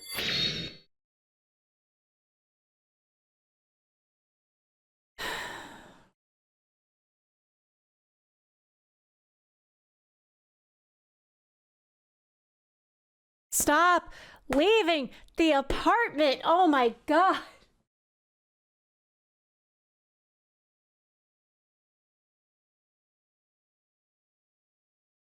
She's much more deserving of the title than me.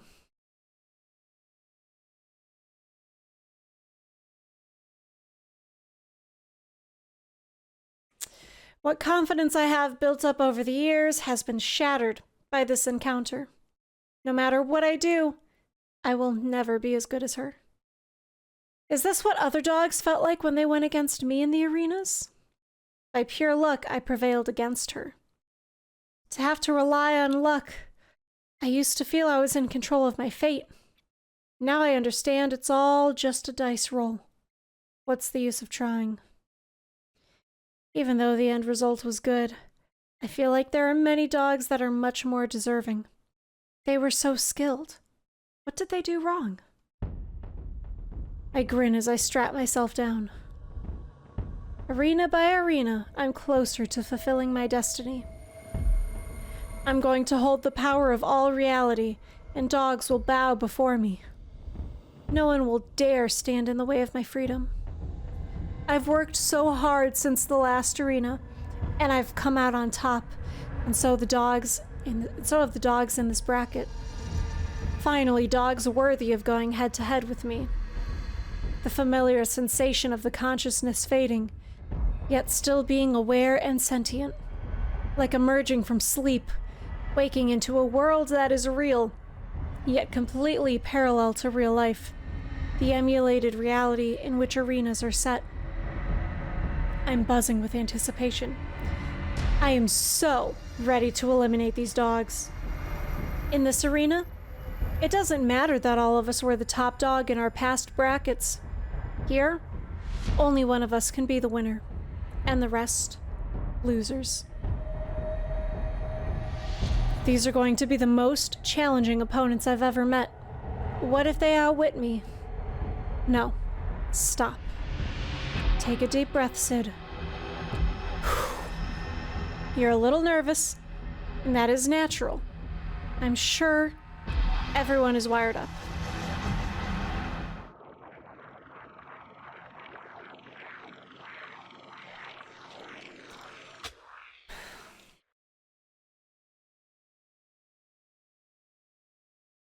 Can I put myself through another arena right now? Can I handle this?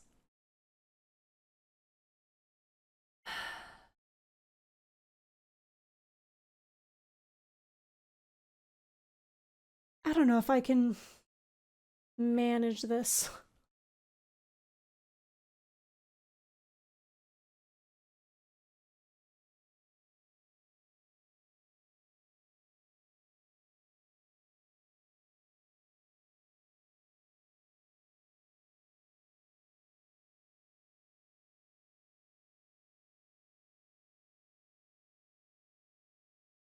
I just like, the arenas are so long.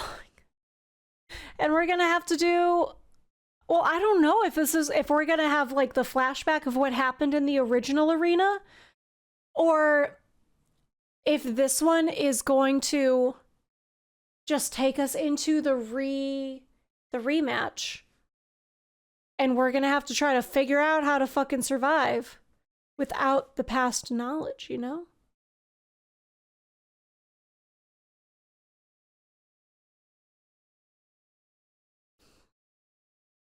I'm not sure.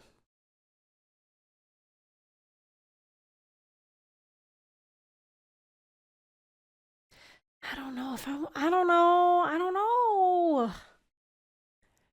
Cause I just like,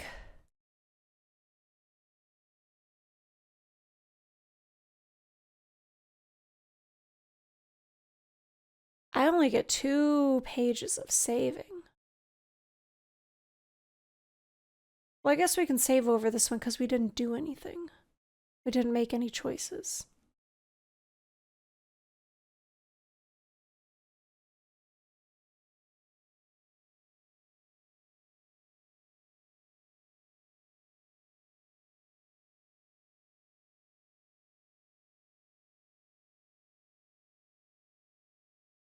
Like, we've only been streaming for 2 hours, so I feel like we should go more, but I also feel like this arena itself is going to be 2 hours, and it's going to be just so draining to do this.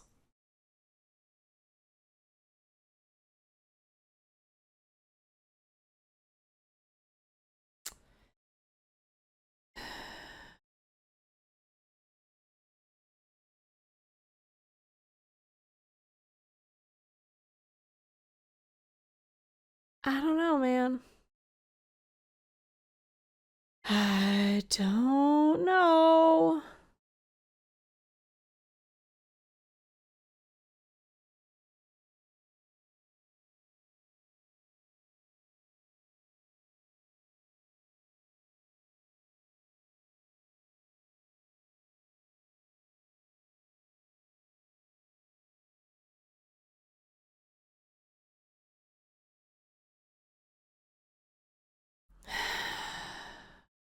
Okay, let's do it. Let's do it. Started late, so we gotta go longer. Okay. Island Year 211. Arena 12. Day 1. The world comes into focus again, and I can feel it. The exhilaration when an arena begins. All alone in the world, so quiet, but no time to enjoy it. Time to get my bearings. This one is set in a modern building. I actually recognize it as a building from real life. It's a bit different, of course. Usually bustling with dogs and the shopping center downstairs. It's now deserted. Crisscrossed escalators connect the floors, still operating. The trouble is that it's visible from several floors above if you take them. I'd have to be desperate to use these.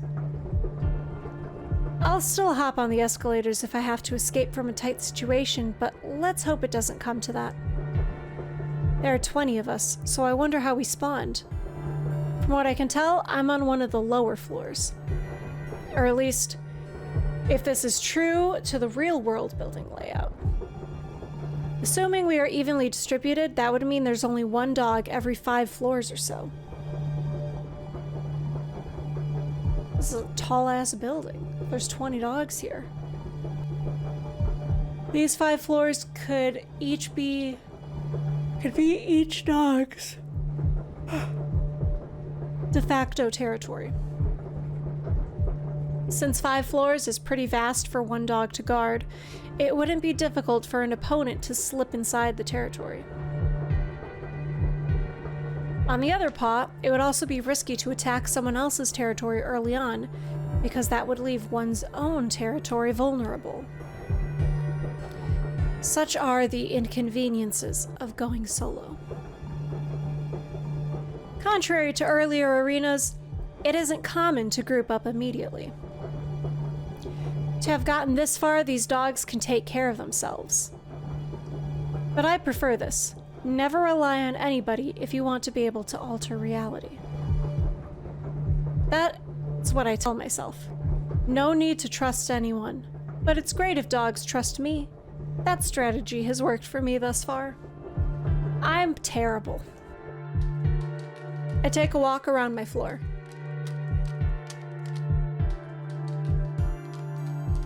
Storefronts are lined up along the sides with mannequins and glass showcases. Their interiors seem true to life.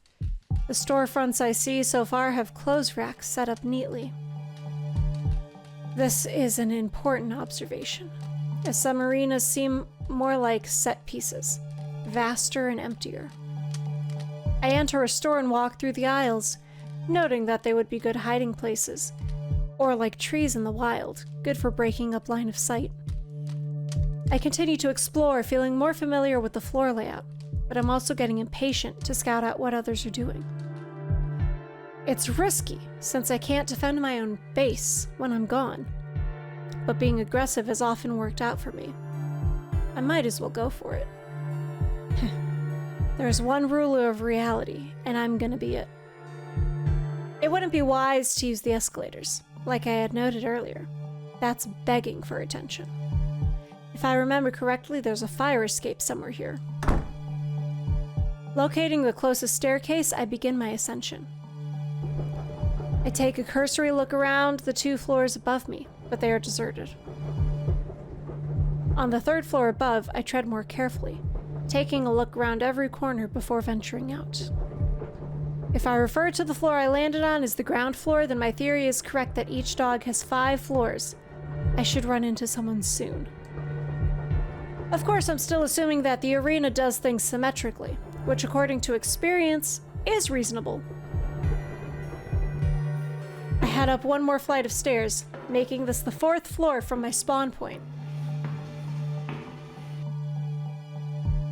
At this point, the storefronts give way to office space. I knew that some floors are rented out to companies as office spaces, in that there are luxury stores and restaurants in the highest floors. But in the real world, I've only been to the shopping floors, so I don't know what to expect on these upper floors. I wonder if there's food in the luxury restaurant floors. It would tire me out to climb up that many floors. If that happens, I'll need to conserve energy so I don't have a disadvantage. Surely there are regular elevators past this point. There seems to be only freight elevators on the shopping floors. I'd prefer to avoid them since they move too slowly. However, there might be no choice but to take either type of elevator to access the highest floors if I don't want to be tired out climbing the stairs. Since elevators are an enclosed space, I'll need to be extra careful since they could be easily rigged with traps.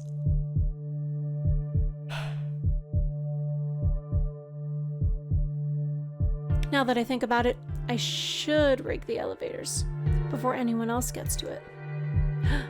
I spot some movement in the corner of my eye in another section of the floor. I don't think I'll go on the offensive yet. I might as well get a good visual on this dog. I head in the direction that I saw the movement. I pass the floor-to-ceiling glass divider, which opens into an office cafeteria. Where did it go? There's no sign of anyone else in the cafeteria area, so I move along. There's another open area that forms a ringed corridor. Ah, there it is again. Now I can clearly see the dog. She's gray. Not a very common color, but that makes her all the more memorable. Spotting me, she moves quickly down the ringed corridor and vanishes through a door. Should I go for it? I weigh my options.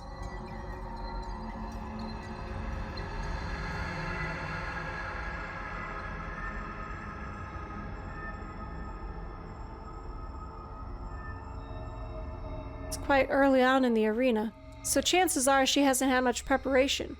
She probably isn't 100% familiar with the surroundings. Unless she happened to have worked here prior, which is unlikely. Work, if applicable, only starts after a dog has completed all of their arenas. This is so each dog can be allocated to work that suits their value. I suppose it's safe enough to take the initiative right now. I'm confident with my ability to react on the fly. Okay. I head for the door she escaped into. It's another cafeteria area. The mirror image of the area I had just left. She must have gone into the offices.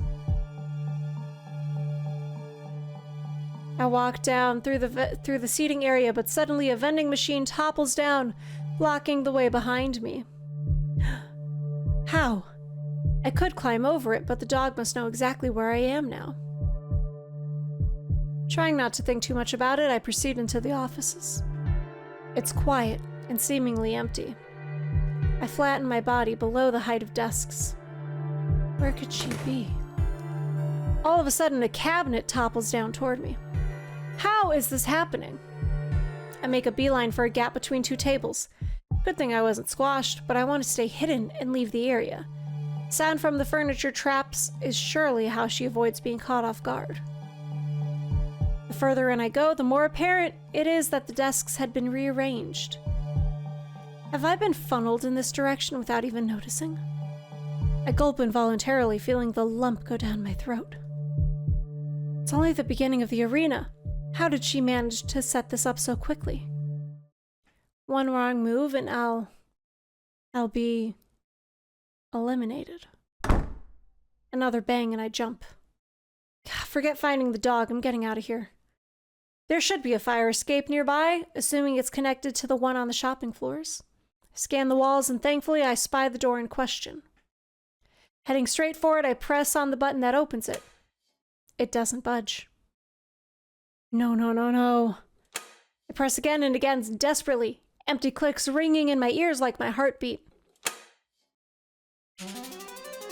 Oh my, my, my. A really reckless one, aren't you? The dog appears from behind one of the office desks. Such a shame to be eliminated so quickly. I don't answer, backing away and putting some distance between us. Honestly, I'm surprised that someone would fall for this so quickly. She slowly looks me up and down. I don't have the luxury to observe her in the same detail, instead trying to scan the room for openings, while only watching her for sudden movements in my peripheral vision. I I get it. You're a prod dog, aren't you? I turn my full attention on her. She's smiling smugly. Try to keep my expression neutral, but she seems to have caught the brief flash of irritation. That explains your abysmal performance thus far. I've been performing perfectly well. Yeah, you're just trying to distract me. I could just run away, you know. I'm bluffing and we both know it. From the way she cornered me by blocking the fire escape, she had exactly predicted my actions. She probably already set up something behind me to further trap me.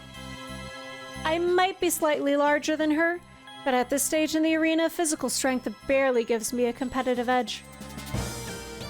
But in this desperate situation, maybe. I run toward her, run forward, ramming into her. She sidesteps so I don't impact her head-on, but it's enough to throw her off balance. However, she uses the split second of impact to feel at my torso. I know exactly what she's looking for. Even at a moment like this, she's gathering information. You don't have it hidden there. I make a wild dash towards another door that probably leads back to the side of the office complex I came from. Thankfully, it opens and I frantically look behind me as I run out. The other dog hasn't moved to pursue me. Goodbye, my little puppy. She waves cheerfully, but along with her sweet smile, she's watching me beadily. She let me go on purpose. All my bravado sapped out of me, I escape back to my floors, tail tucked between my legs the whole time. Island Year 211, ARIna 12, Day 3. The next couple of days I just snoop around, getting a catalog of the other dogs. I take the freight elevator several times without incident, and leave some items around the access points of my floor so I can observe if anyone has trespassed. For example, I dragged up a fluffy rug and set it in front of the elevator doors, so I would notice if there were any paw indents on it. In front of the fire escape doors, 4 in total, I spread a thin layer of powder. This I procured by sneaking into the office floors and grabbing some food replacement powder from the kitchen. I also arranged some simple traps and funnels in the storefronts, like the dog above me had. However, since most of my props are clothes racks, instead of something sturdy and heavy like office desks, there are obvious vulnerabilities in my funnels. Despite my preparations, my floor remains relatively quiet. I wonder if it's because I'm on the lowest floors? To get here, dogs would have to get past that absolutely brutal trapper above me. If anyone is the best positioned to eliminate me, it would be her. Thankfully, she seems to prefer to lure dogs in, which reminds me. Some time ago, I step out of the freight elevator to a floor that's above the trapper's levels. Trapper is a code name I've taken to calling the dog above me. All right, coast clear. I scan all around me, including the ceiling, before venturing out. Suddenly, I hear yapping coming from a distance, and I cautiously move along the wall toward the sound. As I near the circular corridor, I overlook the escalators.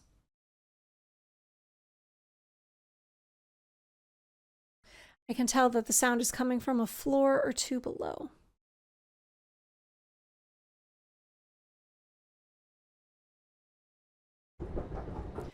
Oops. I creep up to the ceiling rail and peer down.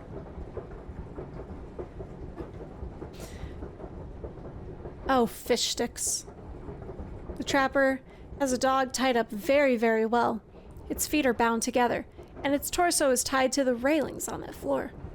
She circles the prey, and I hear the smug, playful tone she used with me the other day. She moves closer to the trapped dog and lowers her voice. I can't make out what she's saying, but the conversation seems quite one-sided. After some moments, she starts prodding around the victim's torso and seems to find what she's looking for. The tied-up dog seems completely out of it. However, instead of making smashing... You can tell my brain is gone. However, instead of smashing its pendant immediately, the trapper chats away for a bit longer. Not eliciting any response from the victim, the trapper shrugs and finally takes a swipe at the dog. Well, that's one down. The trapper watches the dog dissolve before sauntering away. Island year 211, ARIna 12, day 4. Anyhow, today I'm going to try to scout out a higher up floor. My freight elevator doesn't go up past the 40th floor, so I can either take the customer service elevators from the 10th floor or the separate freight elevators from the 20th. Compared to typical arenas set in the open, this level design complicates traveling since there are bottlenecks at each of the floor's access points. Perfect for dogs that operate like the trapper. Anyway, I want to get a better idea of the state of competition. So far, I've seen a larger black ShIba in the luxury restaurant floors.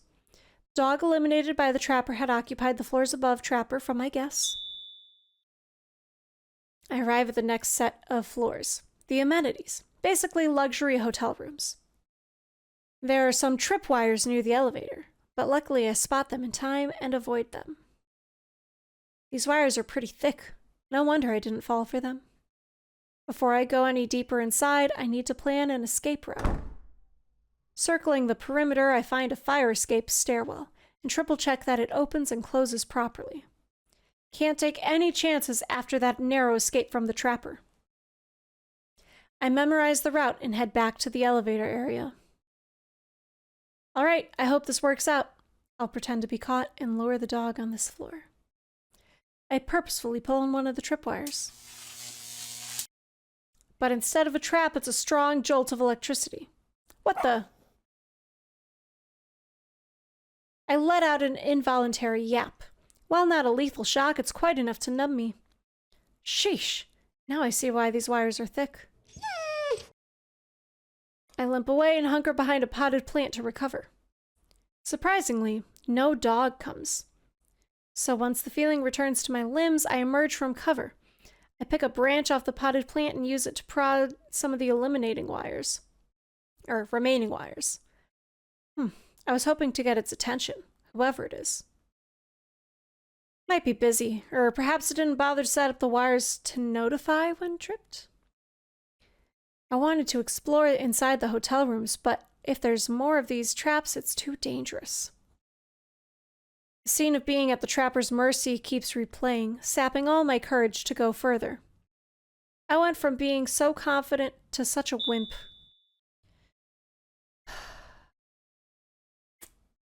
Just then, someone steps out of the elevator.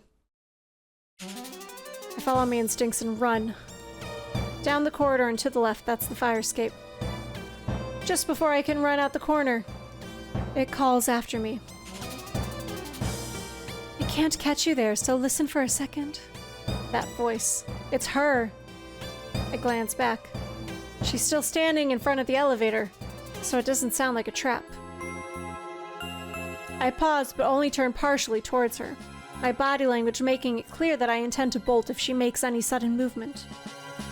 You see, I have a proposition for you.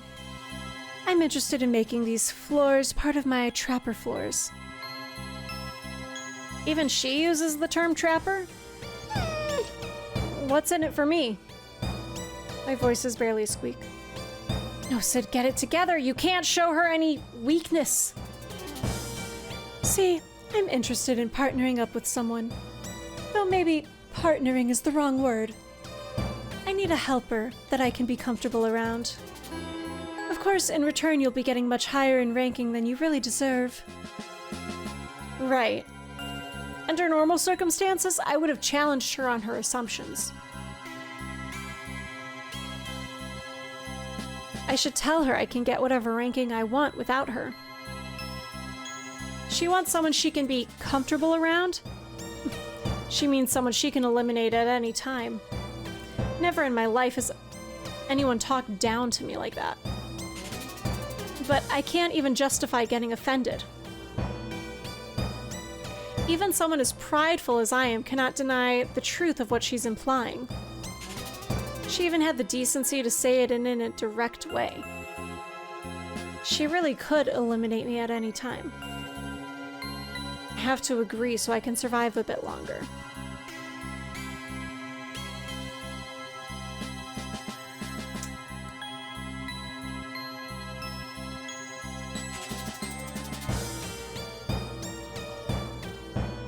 I hope you change your mind, but I'll do it.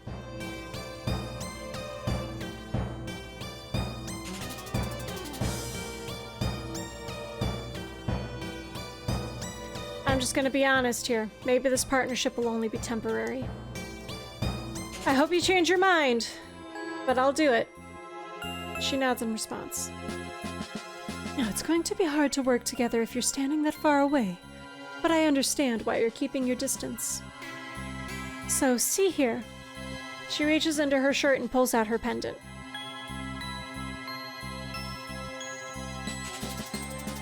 Slowly and deliberately, she puts it back into her shirt, but makes the exact location of it clear.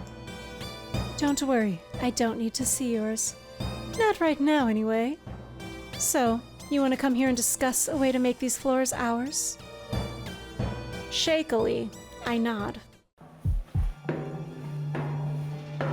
We head down the fire escape to the trapper's base, the office floors. Her name is actually Zuela? I think. Or maybe Zayla? I don't know, the U makes me think it's Zuela. Like Venezuela? Still think of her as the trapper, though. I'm glum, having just agreed to a deal that completely undermines my own ability and independence. I wonder if this is what IU felt, being in a partnership where the other dog has the upper paw. The trapper lays out her plan. I pitch some suggestions, some of which she agrees with and includes in her final strategy.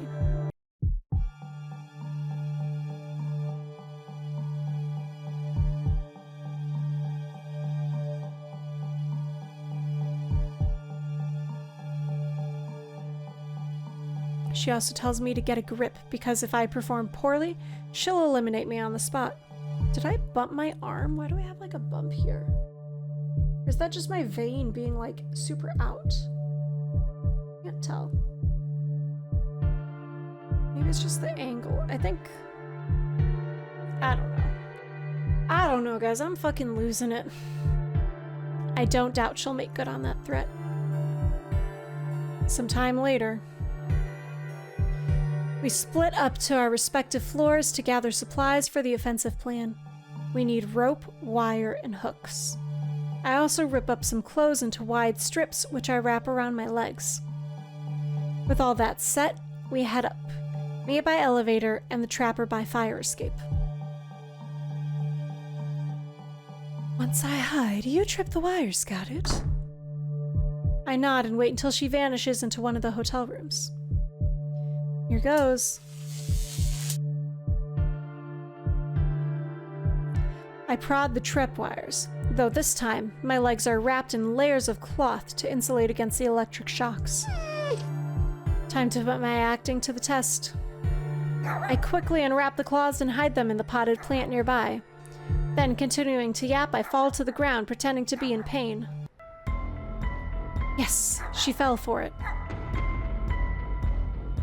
That was fast. I wonder why she didn't appear last time.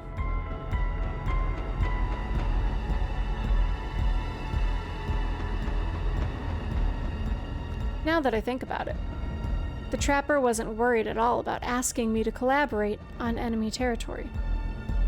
Maybe the trapper knew she wasn't here. The dog approaches slowly at first, but then, convinced that I am hurt, pounces. I leap up to the side. She misses, and I dash down the corridor. Down the corridor and to the left. I fling myself into the room where the trapper is hiding, conveniently forgetting to close the door. Knowing where the trap triggers are, I jump over them, but the dog rushing in after me isn't as fortunate. At the touch of the trigger, she's strung up, upside down. Trying to escape, the dog starts swinging back and forth desperately. The trapper and I didn't really plan beyond capturing the dog, but I guess I'll eliminate her when she's tied up tight. But as I go up to pat her, suddenly the wires hum and my fur rises on end. Wait, what? This is the same type of wire as the traps at the elevator area? I freeze, my paw mere millimeters away from the wire. The trapper set this up to not only tie up the dog, but also to electrocute. Once, twice. Just when I think it's over, the wires buzz again and again. The dog howls until it cannot. It falls limp. I can't look away. The torture is so unnecessary. I can only describe it as gruesome. The one brief shock to my paw the first time had me numb, so I can't imagine what it feels like to be shocked for this long.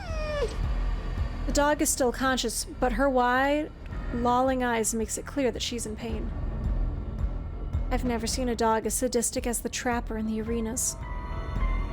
I guess the one thing is that we can't technically die here. Well, bar that unfortunate incident back in my old ARIna.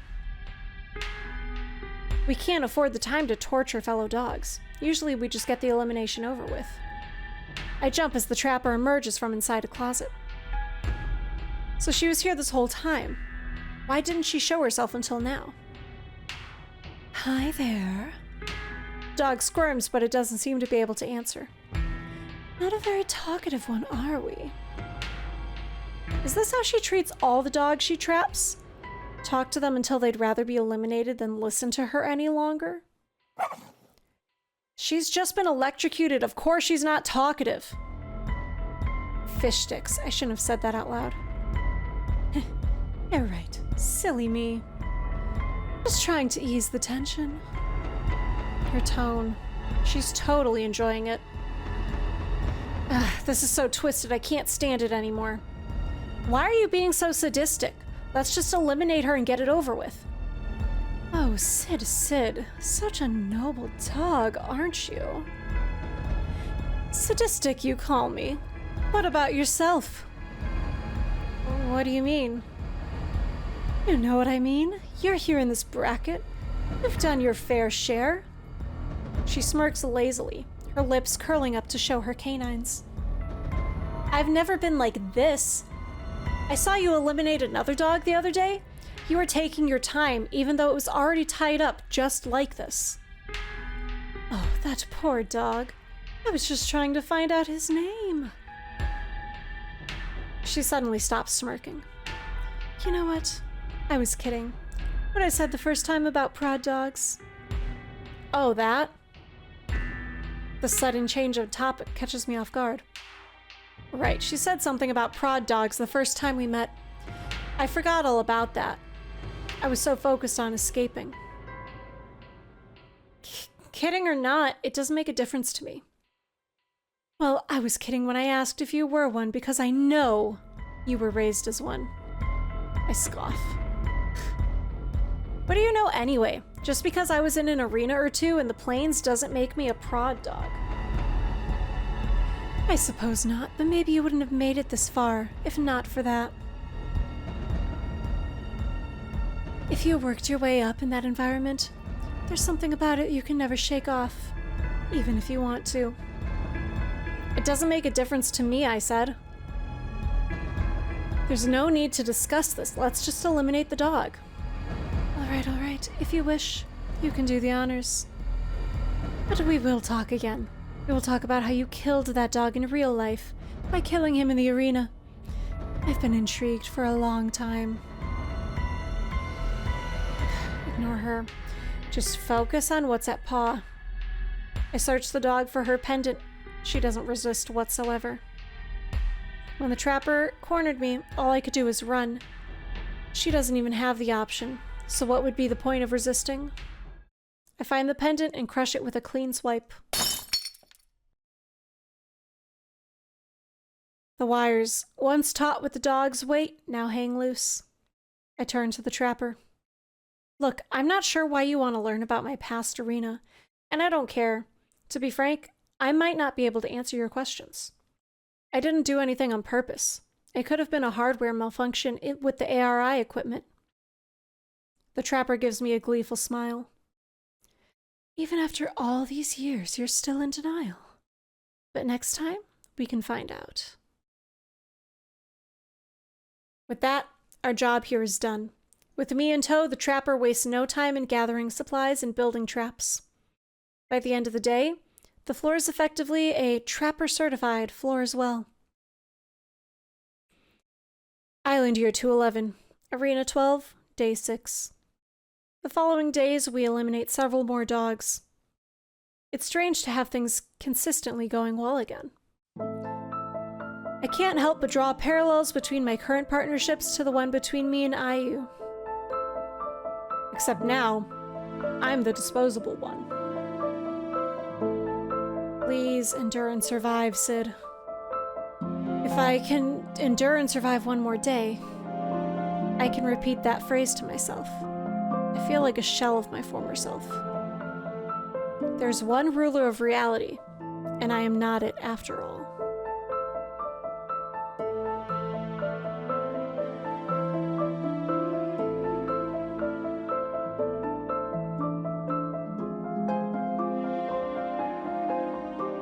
That's not to say I've completely given up hope.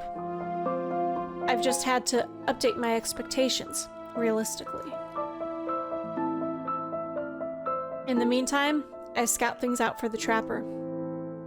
It's imperative that I tell her all my findings with complete honesty, because any missing detail could jeopardize our position. Or she would think so. But there are places I found that I hope she has no idea about.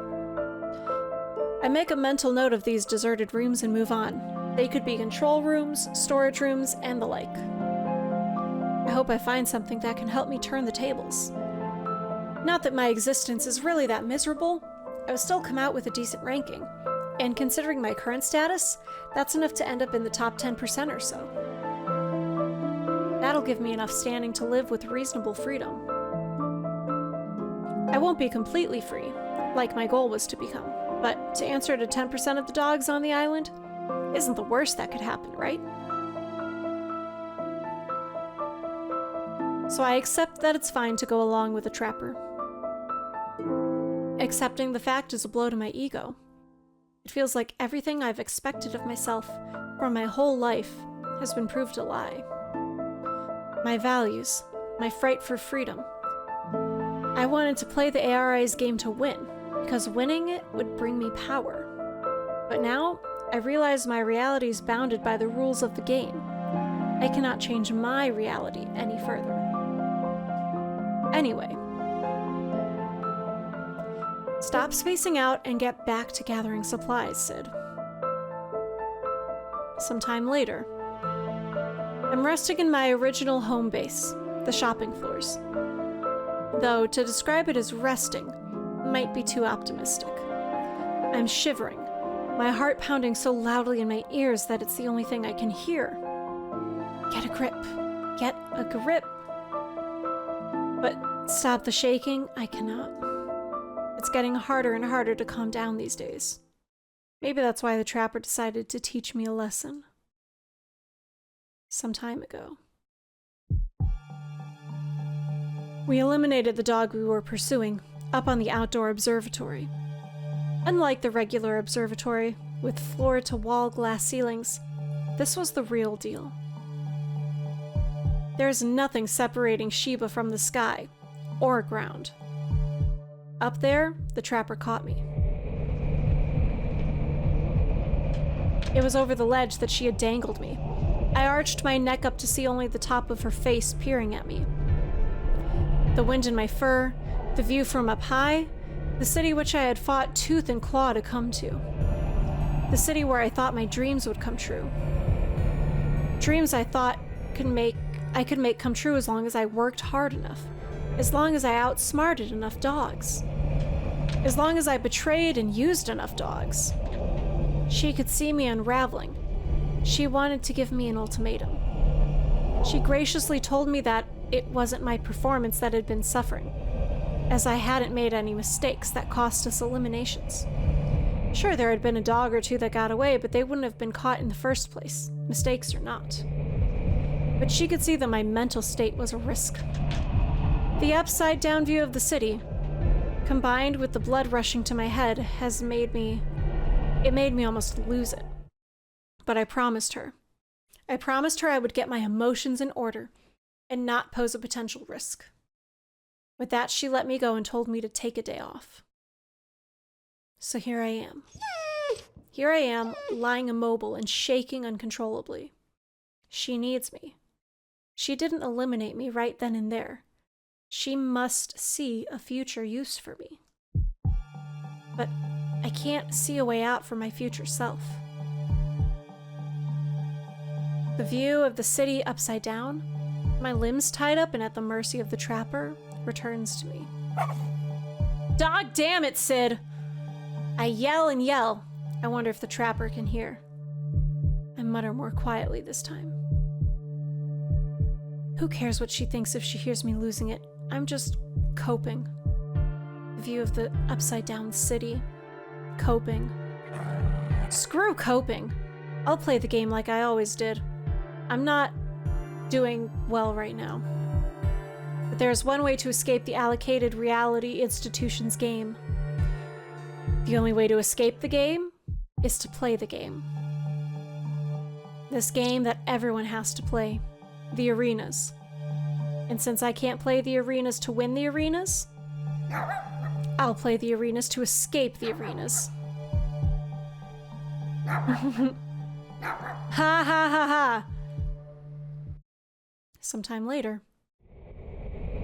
There was something I saw while off the ledge. Something I saw that terrified me. If I had been dropped by the trapper, surely my pendant would have been crushed on impact. I wouldn't die, but I would suffer immense pain in the moment before I woke up in the real world as an eliminated dog. So, I'm back here on the ledge. What I saw this time was beautiful. It was beautiful and terrifying. I want to see it again. And so I leap. The familiar sensation of the consciousness fading, yet still being aware and sentient. Like emerging from sleep, waking into a world that is real, yet completely parallel to real life. The emulated reality in which arenas are set.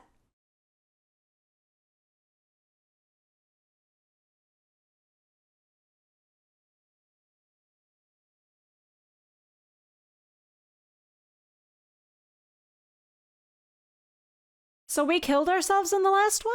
And so that's how we got out?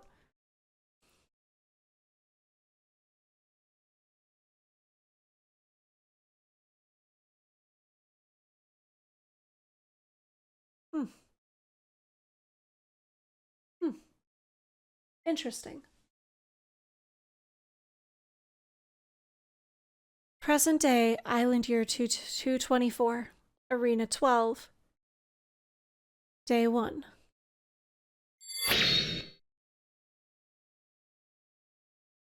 The world comes into focus again and I can feel it. The exhilaration when an arena has begun. This one's set in a modern building. I actually recognize it as a building from real life. It's a bit different, of course, usually bustling with dogs in the shopping center downstairs. It's now deserted. Crisscrossed escalators connect the floors, still operating. I remember this place well. Almost too well. This arena was one of the lowest points of my life. It's surprising how fast a dog can fall. I had thought I was invincible. So what happened back then in Island Year 211?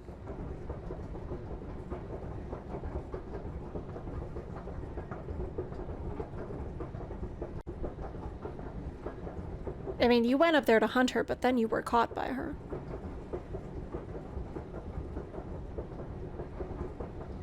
The trapper let me go that first encounter, even though she had me at her mercy. This re-challenge, if I enter her territory upstairs, she won't let me off the hook that easily. I know of the copied arena's existence, but I don't think she does, so the copied arena will be my backup strategy. Slinking around and trying to reorient myself with the once familiar shopping floor, I find the ominous fire escape. Regardless of what she plans to do, I should go find her. I'll be more prepared. I just don't want to be passive and be caught off guard. I wonder if she'll even bother rigging up her floors this time around. Nevertheless, I've learned from my experiences. This time I won't let her make me her slave. The climb is so much longer than I remembered. These re-challenges are making me remember how alone I felt back then, in the years of participating in the arenas.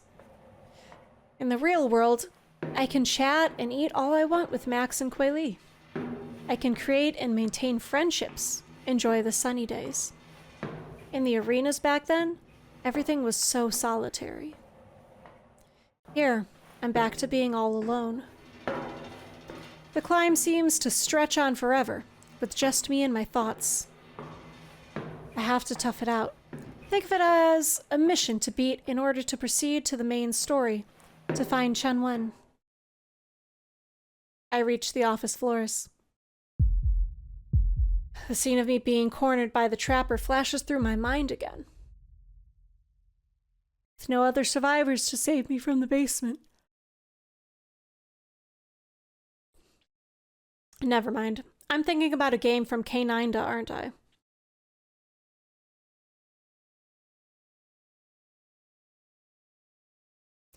Funny that the nickname I gave Zuela still holds true. Even as one dog acting independently, she inspires that fear. I crouch down, edging into the office while maintaining cover by the desks. Nothing seems to have been touched in this room. There aren't even tripwires, which I remembered from last time. I was half kidding when I thought she wouldn't bother rigging up this floor. So she's doing things completely differently this time. I'll keep looking around. This room cleared, I peek cautiously into the central corridor hub area. No sign of the trapper. Just in case, I search the other offices one by one. Every corner I round, every desk I peek over from, takes courage. Still, nothing. Where could she be? She could have set a trap in the higher floors. Is there somewhere she'd expect me to go? I shudder. The observatory deck, maybe. I'd best get some supplies before checking it out. Don't want to be dangled over the ledge again. With that, I head back down the fire escape. I'll need string. I could get that from shoelaces. I remember there being an upscale shoe store for fancy occasions. Rope. I could rip clothes from the clothing store to make it. I could find belts as well. Back at the escalator area, I take stock of the available stores. Zara is a good clothing store. I think the shoe stores are on the floor below. I need to hurry. The trappers had a lot of time to make preparations too. I head into Zara and find some belts. With my paws and teeth, I tear fabric into long strips, twisting and tying them into makeshift rope. I've learned a lot from working with the trapper. She'll find it ironic when I beat her with her own tricks. The next stop is the shoe store. With every step, I feel purposeful. Time to take down the trapper. In the past, I had avoided using the escalators in fear of being seen, but in this situation, there isn't anyone but the trapper I need to worry about. If I remember correctly, it should be down this way. I follow some signs to the opposite end of the floor. I had once gathered supplies from this very store for a mission with the trapper, and the shoelaces would be just what I need. I enter the store, rows and rows of shoes displayed on the wall.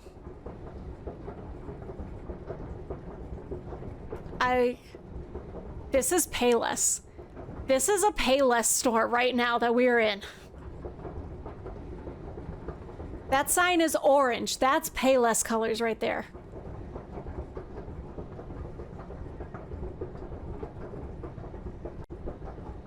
I miss Payless. I wish they were still around.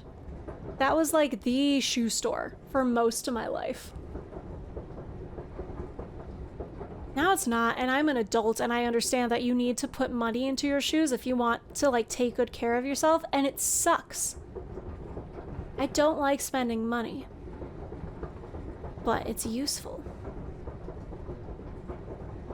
Dogs only wear shoes on special occasions, so while it makes sense to have a shoe store in a fancy shopping center like this, they are rare on the island. I'm upside down. I crane my neck to see that I'm dangled by my soundly tied limbs to the ceiling.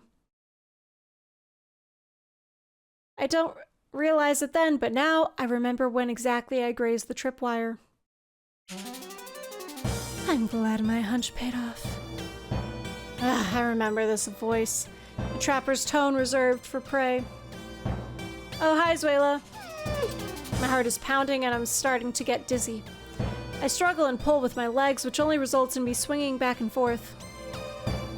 The trapper calmly watches me, not saying a word. All right, I give up. It's hopeless. Even after all these years, you still have the upper paw.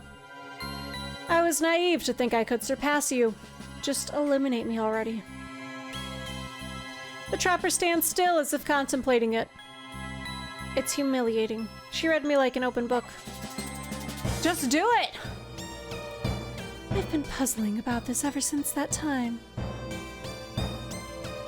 How did you do it? It's like deja vu. But we will talk again. We will talk about how you killed that dog in real life by killing him in the arena. I've been intrigued for a long time. First, she was curious about the fan shoe incident in Arena 9. Of course, she's also curious about how I eliminated her in Arena 12.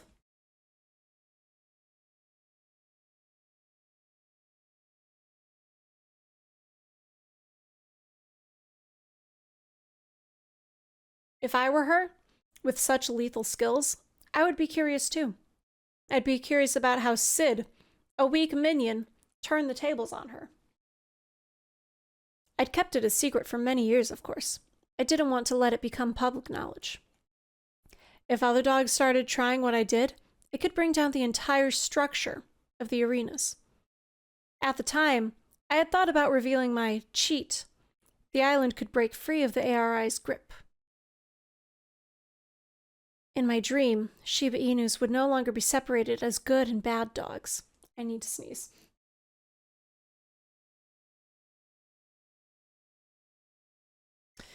We would never have to prove that we are better than another Shiba Inu, ever again. Shiba Inu Island would be a place where Shibas could just grow up as themselves. The thought of a future like that was beautiful. It was like sunlight. But it was only fleeting warmth I felt. I chose not to act on that thought. I wanted to guarantee my own freedom and power. And if freeing the entire island would be detrimental to my goal in any way, it was a no-go. You didn't want to become a martyr for the people? Okay. I haven't told a single soul about what happened in Arena 12, and I'm not going to tell her the truth now. You underestimated me. That's what happened. That's the only reason I beat you. I considered the possibility that I underestimated you. The trapper speaks slowly, as if really dwelling on her words. I've never seen her being this deliberative before. Everything just seemed to work in her mind instantly, with a claw click. I thought very carefully about your skills before asking you to come on board with me. I don't make mistakes. I really thought I had the upper paw, but never has a dog proved me so wrong. Have you ever had minions in the arenas, Sid? Yeah, I have. So I knew what you were doing. I knew both the risks and the benefits of having that kind of power over another dog. Honestly, when you spared me, I finally understood what my minions must have felt. The visceral understanding that you could eliminate me whenever you wished, however you wished. For self-preservation, any dog would obey. You were correct that you had the upper paw over me, on all fronts. Maybe you made a mistake. Maybe you didn't. I got lucky. That's all. I'm just trying to understand. So, you have been on the other side of a manipulative, strategic partnership. The phrase manipulative, strategic partnership rolls off her tongue smoothly. It is a term she has a clear definition for, a term that she frequently uses. Maybe you gained some perspective by being the minion, whereas I had never been in that position before, which allowed you to blindside me. That's a real stretch. I'm sorry, but I really don't have the answers you're looking for. The trapper shakes her head. That is unfortunate. But this is still what you wanted, right? You have me at your mercy. How I eliminated you in the past isn't important. You could eliminate me now and override it all. You seem very eager. I just want to get this over with. I've half a mind to just leave you here and see if you escape. Your call, not mine. The trapper shrugs. Then without a word, she turns and walks off. Now I have another fighting chance. I twist, swinging back and forth. Try to lift my muzzle to the ropes, but my strength fails me. I can't reach far enough to attempt biting through the rope. I let my head fall back, letting the ropes take all my weight. It's almost relaxing, the ropes taut and gently rocking me. It's so quiet. Why does she refuse to get this over with? I don't understand her fixation on those questions. I've already told her I know nothing. Though, I guess eliminating me, or even winning the feather, isn't as important to her as finding out the answers. And the way she talked to me, it was different. She was so honest, if honest is the right word here. She seemed to genuinely treat me as an equal. That's kind of flattering, I guess. I should give up. I really can't beat her with normal means. I can't escape this trap just by myself. I guess it's time to go to the copied ARIna. At least I tried here. Knowing her, she'll be monitoring this area for a while. If she witnesses me going to the copied ARIna, I wonder if she can follow me. 15 minutes later, according to Sid's sense of time. Probably inaccurate. Alright, I guess she's not coming back until I do something. Time to go. Close my eyes and relax. If Zuela's watching, I must look as if I'm sleeping. Feather, let me go to the copied ARIna.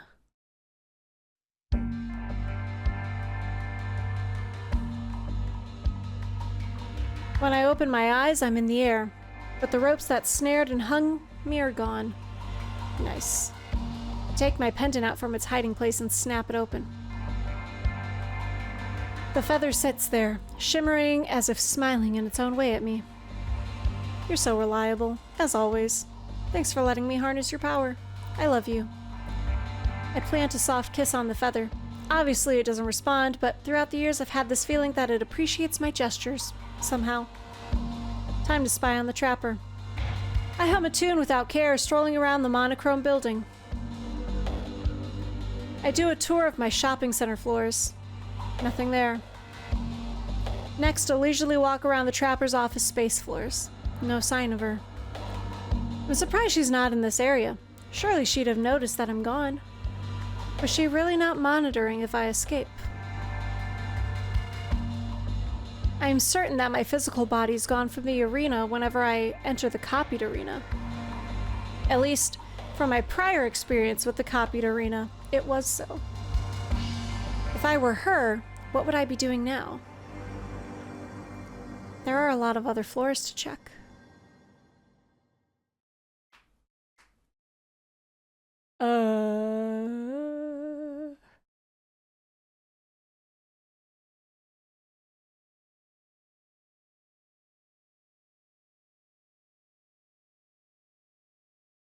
Let's check the inside of the observatory.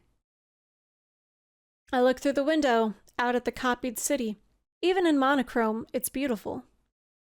In my mind's eye, I imagine dogs in black and white crowding around the glass, snapping pictures, making poses.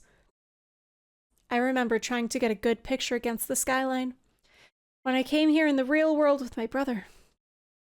We took turns taking pictures of one another, but never were able to get it right due to it being so bright outside. No matter what angle we tried, our faces ended up being shrouded in shadow. I look at the empty kiosks, mindlessly touching the pamphlets for tourists as I pass. Top 10 sites of the ShIba capital. Free map of the ShIba capital and metropolis. I wonder if the observatory still looks like this in the real world. So many years have passed. Maybe they renovated or something. I continue looking for the trapper, peeking behind nooks and crannies where only staff dogs are allowed. I lift a curtain where guide dogs emerge to speak to crowds of tourists, wrapped with the view. They would point out interesting sights, such as the ARI headquarters, and the huge garden beside it. I remember feeling proud when they pointed out one of my ARIna training facilities, which is very close to the ARI headquarters. For the higher tier ARInas, dogs are placed in training facilities so they could focus on preparations. That particular facility was where I lived for the year leading up to ARIna 12, which took place in year 211. The other residents in the facility were the top dogs in my cohort, as well as the cohort below, meaning they were going through their ARIna 11. The top dogs in my cohort were further split up into random groups of 20 for ARIna 12. So we didn't know who we were against before Paw. Anyhow, back to the city view. The facility was of interest to the guide because the dogs placed there already were the top of their cohort and could only rise further from there. To dogs with ordinary rankings, the training facility must have seemed like a castle that guards inattainable realities. Looking over the skyline, high above the city, and being reminded of my days in that training facility filled me with pride and even more ambition. I remember thinking that if I had the feather, I wouldn't only have brief glimpses of lofty views like this as a tourist.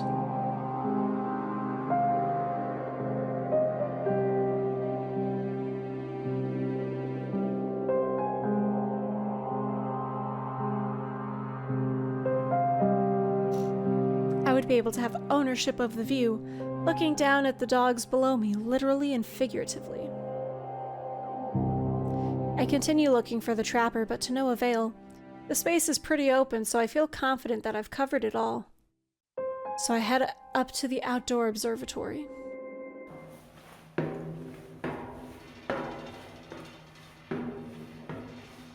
I climb the stairs to the outdoor observatory.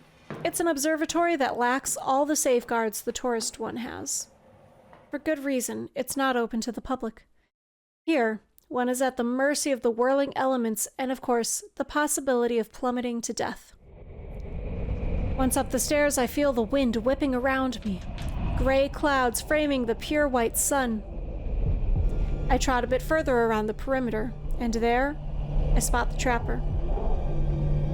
That place is exactly where she trapped me, there's no doubt. A chill runs down my body. Now that I know where to look, I see that she has the same trap set up. Atop one of the overhead beams, she laid ropes that would drop and ensnare a dog passing below. Due to the open walkway, it isn't activated by a tripwire, but rather a wire that is run further out and is manually pulled to trigger the trap. On that day, we had been walking almost side by side when she had suddenly reached out, pulled, and the next thing I knew, I was hung over the ledge. The trapper is still, with a small smile that seems to carry many mixed emotions. Is she waiting for me with this? She should know I won't fall for it again, though. Right now, it's the perfect chance for me to leave the copied ARIna and eliminate her. I creep behind her, positioning myself carefully so that she cannot see where I emerge. I can't risk her noticing me before I can land the blow. It would be even worse if she sees me fleeing back to the copied ARIna if I fail. All right, Feather. Let me... The trapper suddenly turns. Can she see me? But she reaches out and pulls the wire. Before my thoughts can process what I'm witnessing, she's whisked up by the ropes that had dropped and snared her limbs. She dangles off the overhead beam, nothing between her and the ground, from a dizzying height. Despite this, she looks calm. What in the fish sticks is she doing? I edge cautiously toward the ledge and peer over. The trapper just hangs there, the rough winds knocking her into the side of the building. The memory of the reverse situation comes back in full force, drowning out all my inner thoughts. You're losing it. You have to get it together. Promise me. I promise, please. I'll do anything. Just please, please. I was sobbing. I shake my head furiously, as if that could chase the memories away. You're here, Sid. Not in the past. Come back. Breathe in. Breathe out. I refocus on the trapper. She closes her eyes as if sleeping. She's basically immobile. I could try to eliminate her. But it's not safe for me to exit the copied ARIna from over the ledge. I have to figure out a way to get her back onto solid ground on the observatory deck.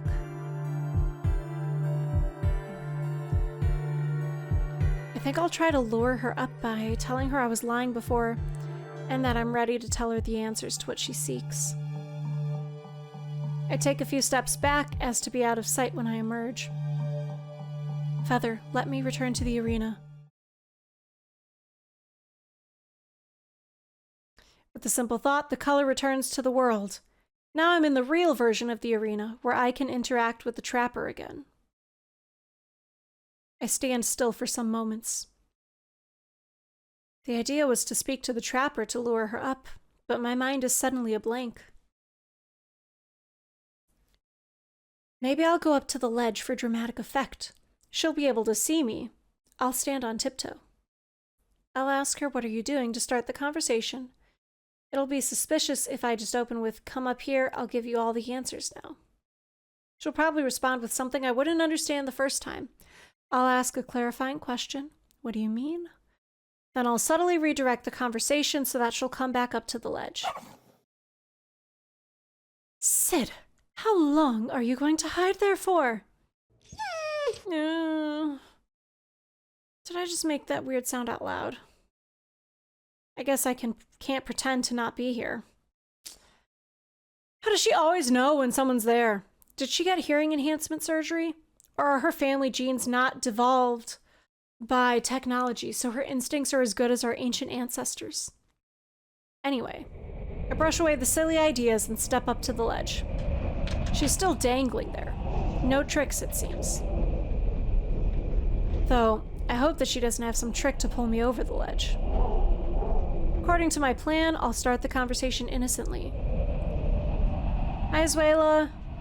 What are you doing?" "What does it look like I'm doing?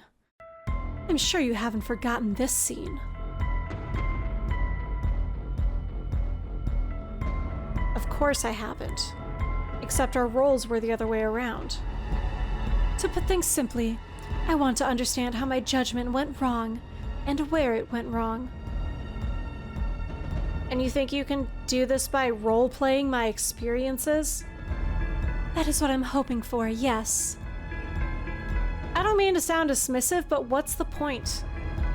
Your rankings are finalized. ARIna 12 is over, and this scenario will never happen again. Stop playing clueless. I know you understand what it is I want.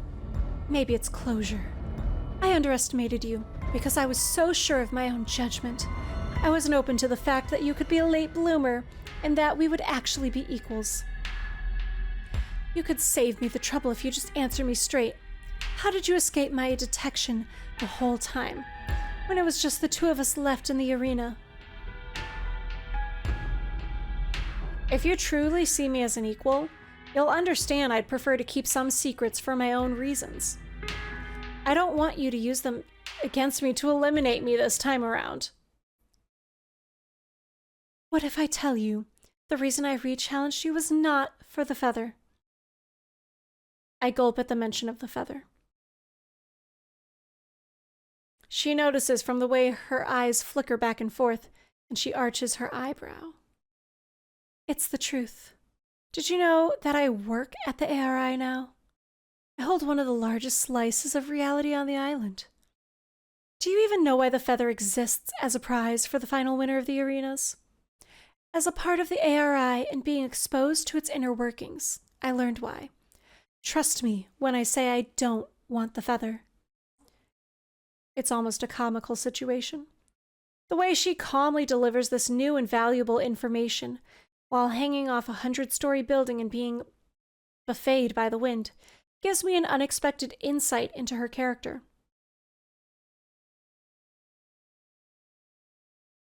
How about I pull you back up here and we can talk about this some more? I give you your answer and you let me eliminate you.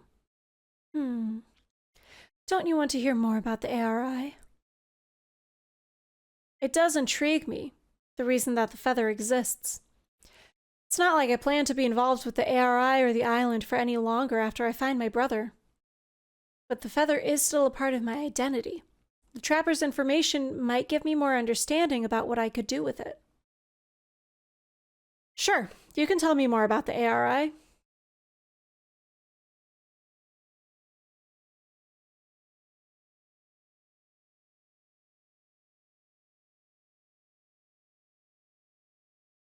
I want to change the terms of the deal, though. You can eliminate me, but I'm not going to just let you do it without resistance. She probably thinks I still don't have full confidence in my ability to eliminate her. Though my plan all along was to lure her back on solid ground so I can use the copied ARIna to catch her off guard and eliminate her. Okay, my account of how I won the past ARIna for information about the purpose and the meaning of the feather. No one is to try to eliminate anyone until the conversation is finished, but after that, everything is fair game. Deal. Now help me get up there. You don't have a way to get back up? What if I hadn't come up here? Would you have just waited until I did? The trapper shrugs. Making an exasperated face at her, I tug on the ropes and she braces her legs on the walls and pushes herself up little by little. Thanks. No problem? She does seem to be treating me much more like an equal. I guess losing did wonders for her ego? You go first. Well, is there any part you want to hear about first? The part I'm most curious about is what happened after that day I let you take off to mope. Right, that makes sense. Well, it was a difficult time. You just gave me a harsh verbal beating and I was mentally broken from the ARIna, to be honest. I flourish a paw for dramatic effect, grinning. The trapper doesn't smile. Geez, at least I tried. You had me dangled over the ledge, and I was terrified. Just now, when you hung yourself over the ledge, did anything come to your mind? I look at her expectantly. Nothing? Anything like life is futile, fragile? I can't say I had those thoughts from being over the ledge, no. It's common sense that, in ARInas, we are virtually immortal, so my thoughts were nowhere near the issue of mortality. Okay, but in my case, it was caused by being at the mercy of another dog. I believe that my survival was completely in your paws. Have you ever experienced that before? I can't recall ever being utterly at the mercy of another dog. If that was the key, that means my emulation of your perspective didn't yield the results I was hoping for. Right. Well, it was the first time I experienced that. It shattered me. When I got my mind back in functioning order, it felt like I had tried to melt together all the shards, but what came out wasn't exactly the same as before. Not sure if that makes sense. Somewhat. You're saying your mind broke, and even after it was mostly healed, it was still kind of broken.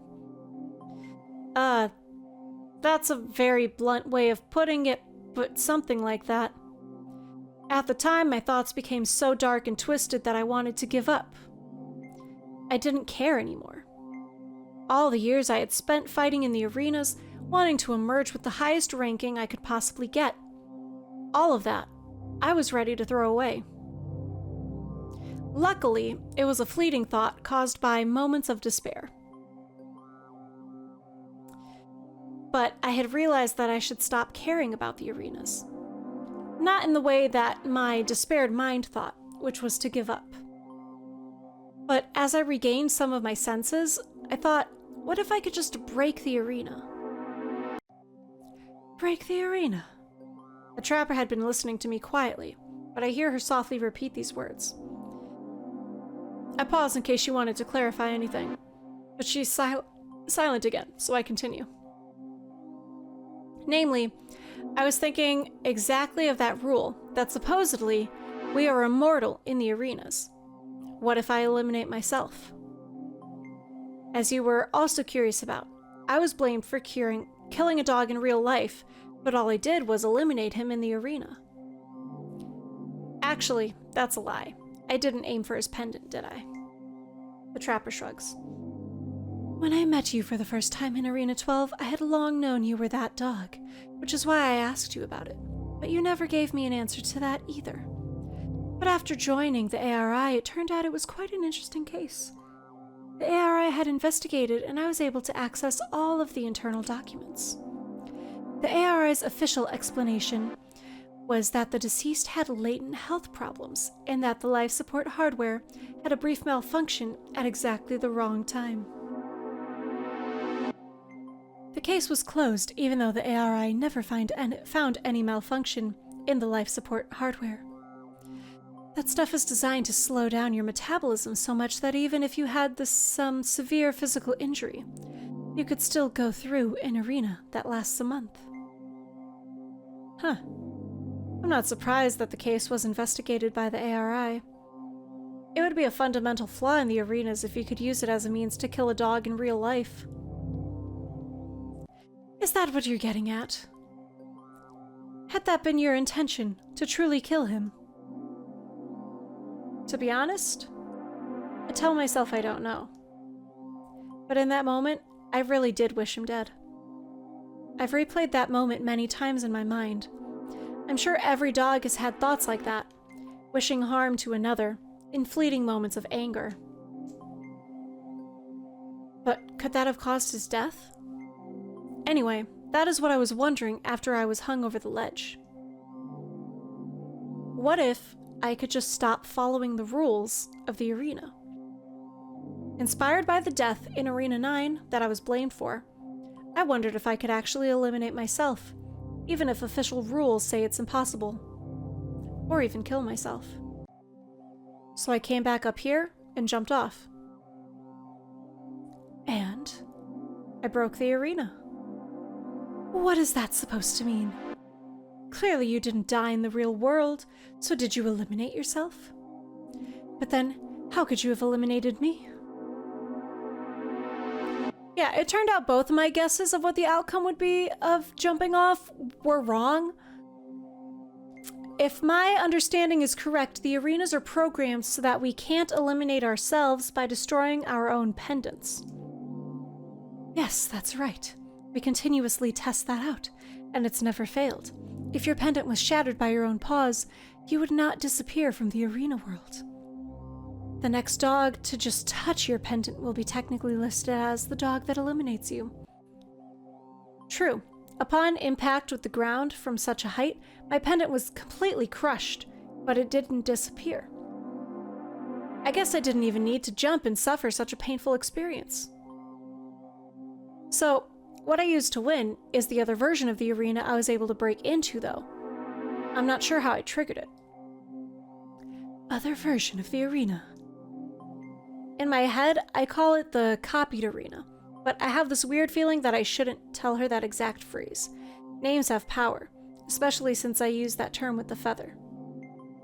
I'll try my best to describe it while giving a few clues on how to replicate it as possible. Feels like another dimension of the arena that participants aren't supposed to be able to enter. Like another layer. When I'm there, you can't see me, but I can see you. Another layer of the arena, and the music stopped. My guess is that it's perhaps a testing layer that the ARI used to program the rules of the arena, and somehow I managed to break into it. Does such a thing exist? To my knowledge, no. That is impossible. The trapper falls silent, as if turning over the possibilities in her head. As I wait for her to speak, the wind picks up. That means you could come and go into that world as you pleased, somehow? Because you must have come back to the layer of the arena that I was in when you eliminated me. Sharp as ever. I was just getting to that. But on an unrelated note, it's kind of funny, sitting here talking to you about all this. I agree. There's actually not what I was expecting to learn at all. Anyway, I'm now able to come back and forth to this other layer, which made it ideal for me to observe you and position myself while staying completely invisible to you. And you said you have no idea exactly how you triggered this? Well, my original hypothesis was that jumping and crushing my own pendant was the catalyst to send me to the other layer, but after winning the feather, I changed my mind. Obviously, our ARIna 12 occurred before I won the feather. But with the feather, I learned that its power could be used to peel back layers in reality, even to other worlds. So, what if there is some remnant of the feather's power that can be accessed in arenas without formally obtaining it via top ranking? That's the best guess I have. That does seem possible. It lies with the arena's purpose of awarding the feather as well. She trails off, but I get the feeling she's trying to gather her thoughts to say something important. Okay. Since it's part of the conditions you set, I'll tell you the purpose of the feather. I think you'll understand then. Sure. I'll give you some background about the Allocated Reality Institute. I imagine you already know some of the ARI's history, but its internal workings may be new to you. The ARI is the highest authority on the island. We facilitate arenas, whose purpose is to determine a ShIba Inu's ranking on the island. It is mandatory for all dogs to participate. The purpose of the ranking is, in turn, to separate the good dogs from the bad. Good dogs will have a better allocation of reality. Bad dogs will be allocated the opposite. Although it's ironic that we say we allocate the reality, because each dog is actually the one responsible for the allocation of their own share of reality. The ARI simply facilitates.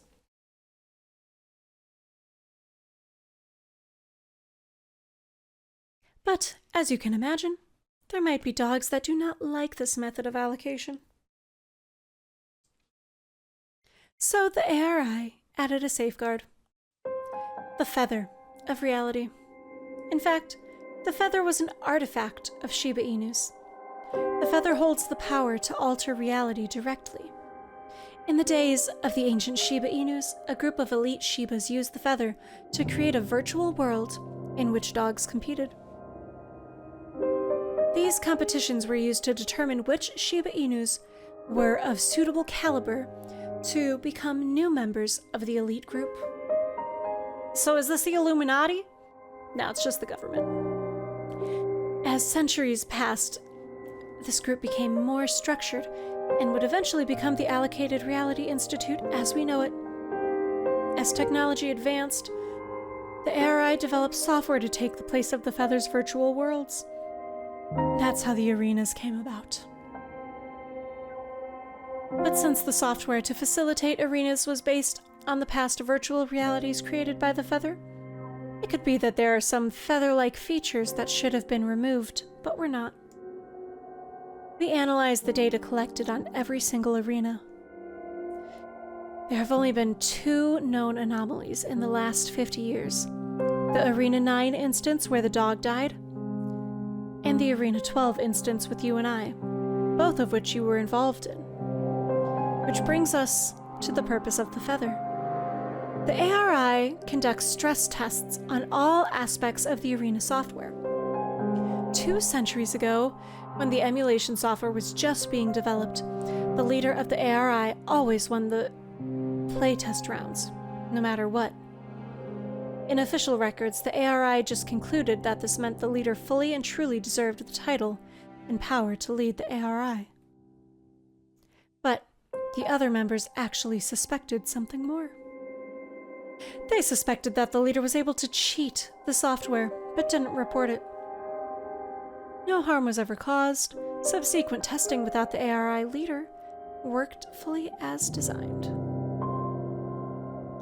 However, just in case, the ARI wanted something to guarantee fairness of the ARIna software. If there really existed a loophole in the widely distributed ARInas, it would become a problem for future generations. So, after they developed a stable version of the ARIna software, they used the Feather of Reality itself as a safeguard against the possibility that any dog could break the ARInas. Of course, I was clueless to all of this just like you, when I was a participant in the ARInas. So you're saying I could be that dog? Like the past ARI leader? Perhaps your involvement in the 2 strange ARInas gave the ARI enough reasons to keep an eye on you.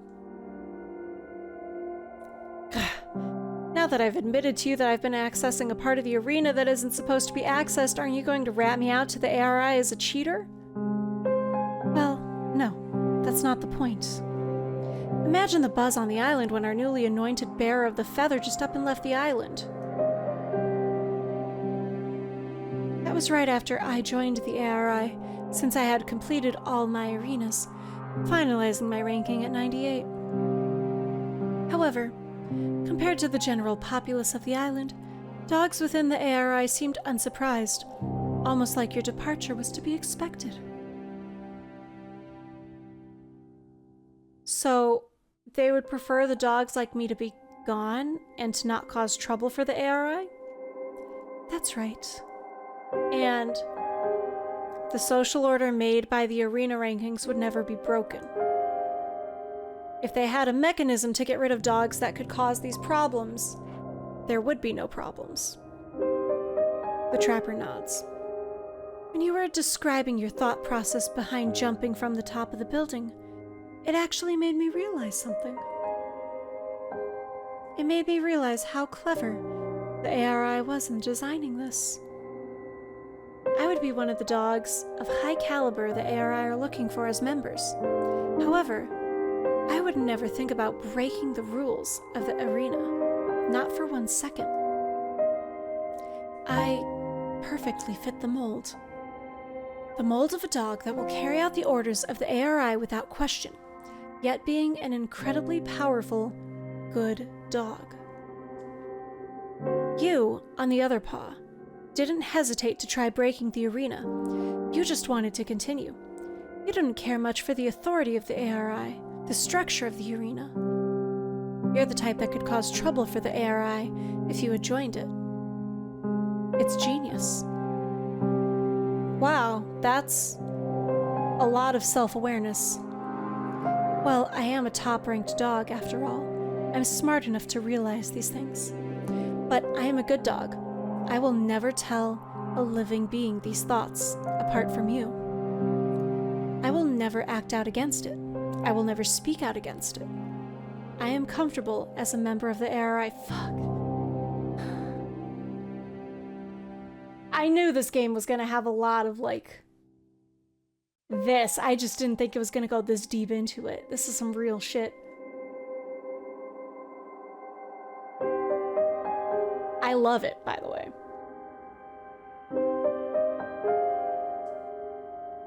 In a way, I'm a bit envious of you. But I'm not like you. I could not handle the power of the feather. So now that you know the ARI's purpose for the feather, do you have any new ideas on how you accessed the other layers of the ARIna? I'm still not sure how exactly I found it. It seems like the ARI was prepared for the possibility, but why me? How about this? I want you to enter the other layer of the ARIna in front of me. Are you thinking of replicating it? Yes. Well, not for myself, to be frank. I just want to see if there's something I could report to further prevent this. I wasn't prepared to demonstrate it to her. What if she's able to gain access to the copied ARIna just by watching me do it? But she seems genuine, especially after all that she told me. But if she is able to replicate it, who's to say what the outcome of this ARIna will be? Can I just have a couple moments to prepare? Oh, I didn't realize it was something you needed to prepare for. Go ahead. I'll uphold our terms and not attack you in the meantime. To prove her point, she takes some step backwards, closer against the ledge wall. Dog darn it, Sid. What to do now?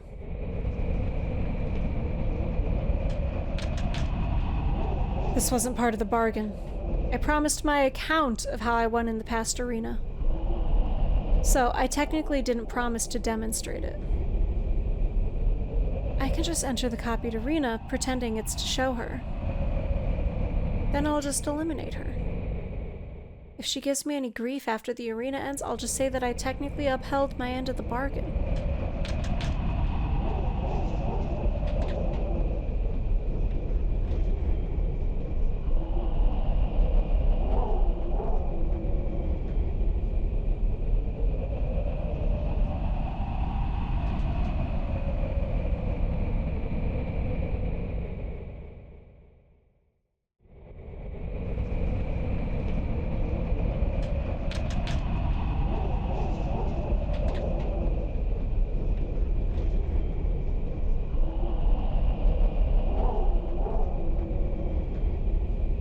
Half a mind to argue that demonstrating the whole process isn't part of the bargain. But there's no harm in showing her as a gesture of goodwill, right?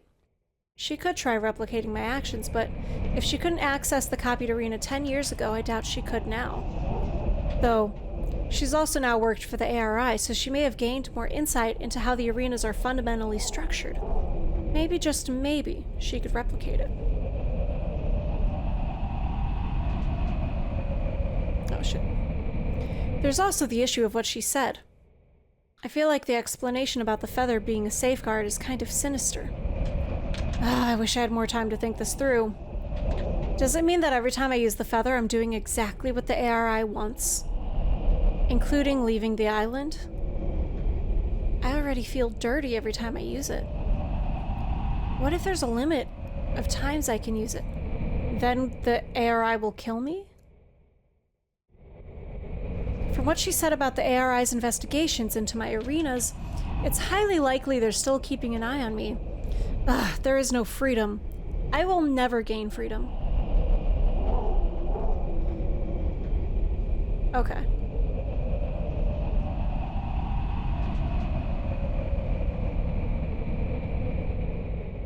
Let's go through both things again.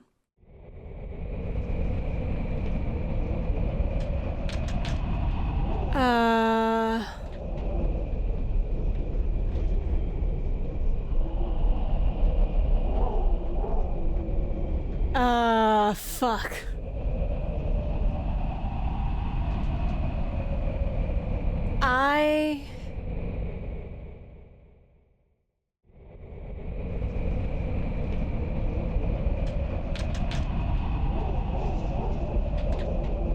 I'll demonstrate it.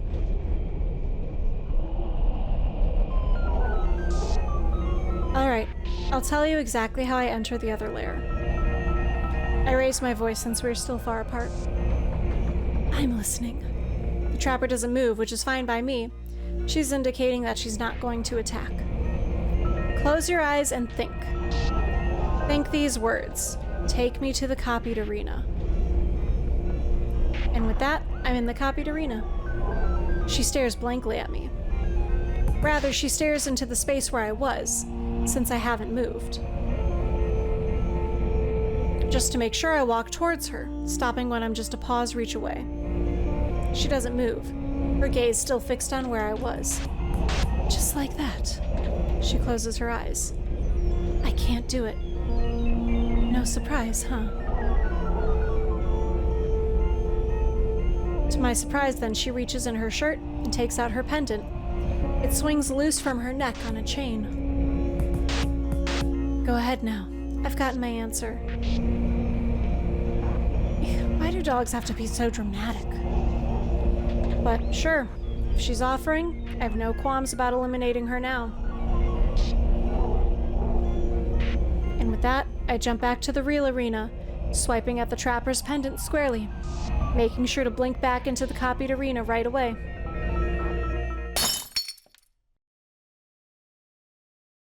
Congratulations.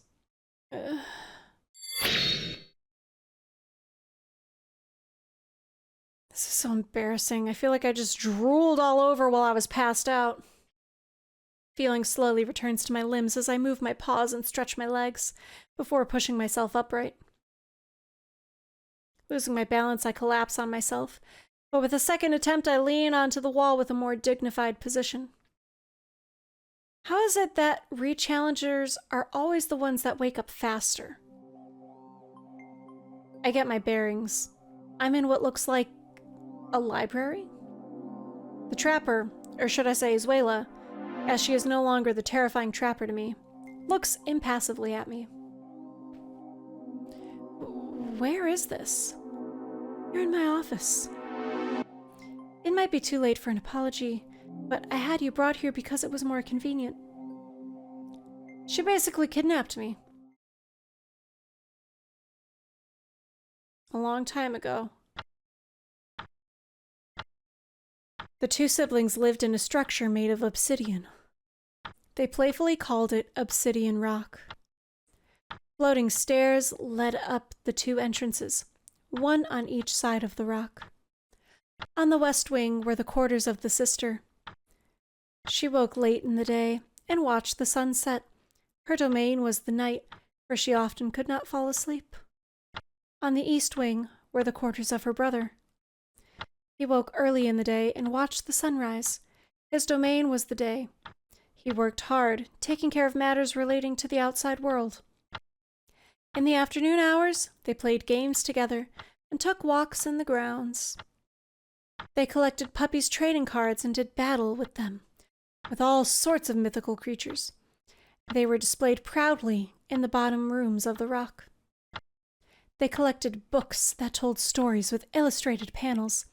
The sister especially loved her collection and displayed them in shelves in the high floors of the obsidian rock. The sunny and carefree days never seemed to end. But one day, the sister, being the older puppy, got news from the outside world. The sunny and carefree reality the siblings had lived in the obsidian rock was but a part of the entire reality that dogs on the island possessed. She was to leave her home, in her reality, to be reallocated based on her performance in the ARInas. And so the brother remained in the obsidian rock until he, too, reached a certain age. It's weird learning about my brother's life leading up to the final ARIna. It's a time period that feels It's a time period that feels frozen in the past, but now excavated with my return to ShIba Island. Perhaps I should have tried to get in touch with him more, but at the time, ambition and zealousness had blinded me. I wonder if the reason he also pushed himself in his ARIna brackets was so he could stand as an equal to me. He had been living in a flat near KH Station. The address wasn't explicitly written in the journal, but he mentioned frequenting a certain food stall that was downstairs. The food stall no longer seemed to exist from my initial search, but Quaylee came to the rescue.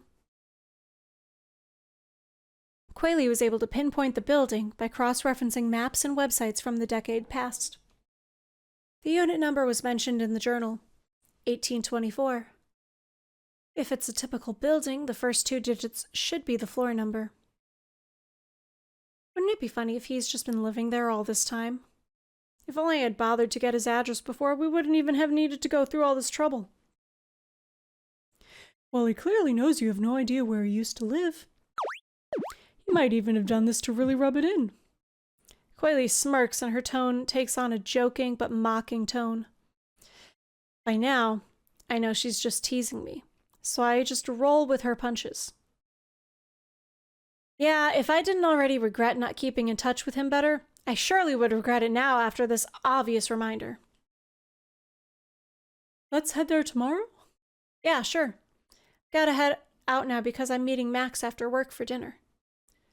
I'll head back home as well. See you tomorrow. The next day. Do you think we're at the end? Do you think... I don't know how much more there's gonna be. Like, part of me is like, maybe there's only like 20 minutes. Like, we're just gonna have a short dinner with Max and then we're gonna meet the brother and it's gonna be like, okay, cool, here's ending 1. But also, if this game has multiple endings, we're probably gonna go back and do things again anyways. So if it's even not a lot of time before the ending, like maybe, like, I don't know. I feel like this is a good break point. We just got a lot of plot. They finally explained things and I'm like, oh, yeah, this all makes sense. So I'm thinking maybe we stop here, you know? And we finish this on Tuesday. There won't be a stream next Thursday. I'm not gonna be here.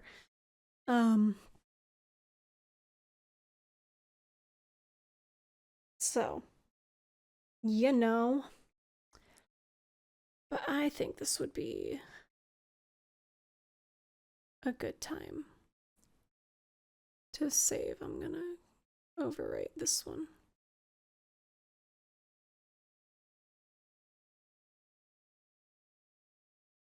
I think this is a good stopping point, and I think that we're gonna still get like a lot of shit dropped on us, and I feel like we're also gonna have a lot of decisions that are gonna matter in like this last little bit. So let's go main menu.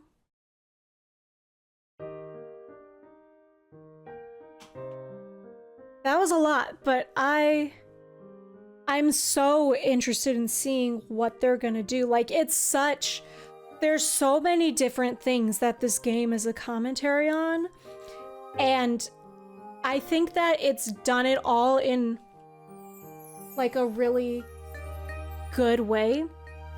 Like, it's not super in your face, but it's still like obvious, and it's not like too heavy. They kind of spread it out and stuff, but there's like a lot in this game. I think it's a really smart game, and I'm really interested to see how the different endings play out. So it'll be interesting. I hope our brother's alive. He might not be. I don't know. I hope the ARIna doesn't come and kill us. I'm sure that is.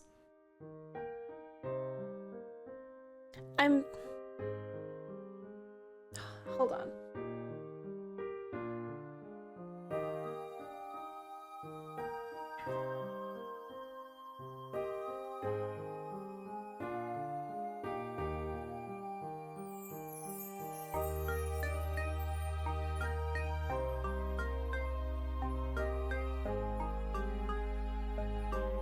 There's 30 achievements for this on Steam.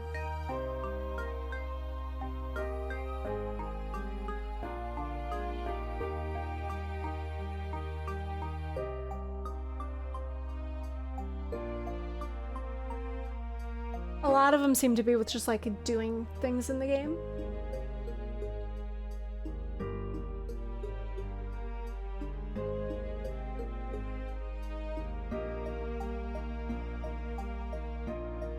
And some of them seem to be related to decisions.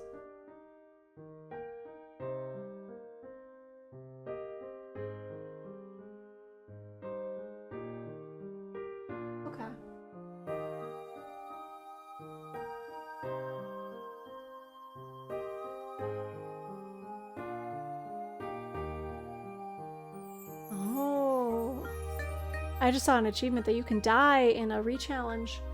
Okay.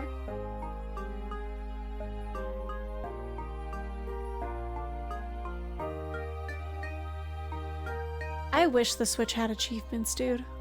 It'd be so fun. So yeah, lots of stuff. I wonder, there's also going to be a sequel apparently coming in 2026. That's cool. Is there...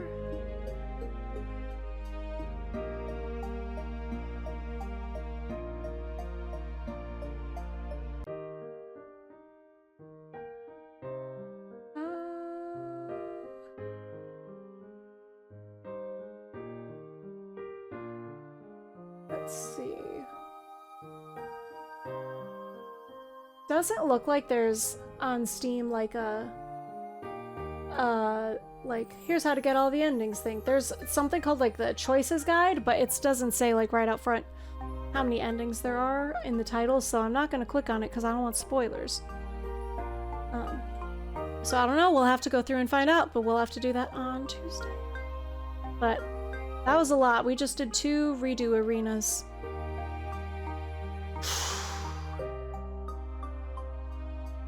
Cool. And we have cute dogs to look at the whole time, so like it's a win. It's a win overall. But awesome. We'll do this on Tuesday. We'll have fun. It'll be super, super great. And all of that. So with that being said, thanks everyone for being here. Thanks for being you. Thanks for chilling, hanging, lurking, doing all of the stuff that you do. Appreciate you. I hope that you're having a great start, load, preferences, or whenever you are, and I'll see you all next time. Bye! Come back anytime.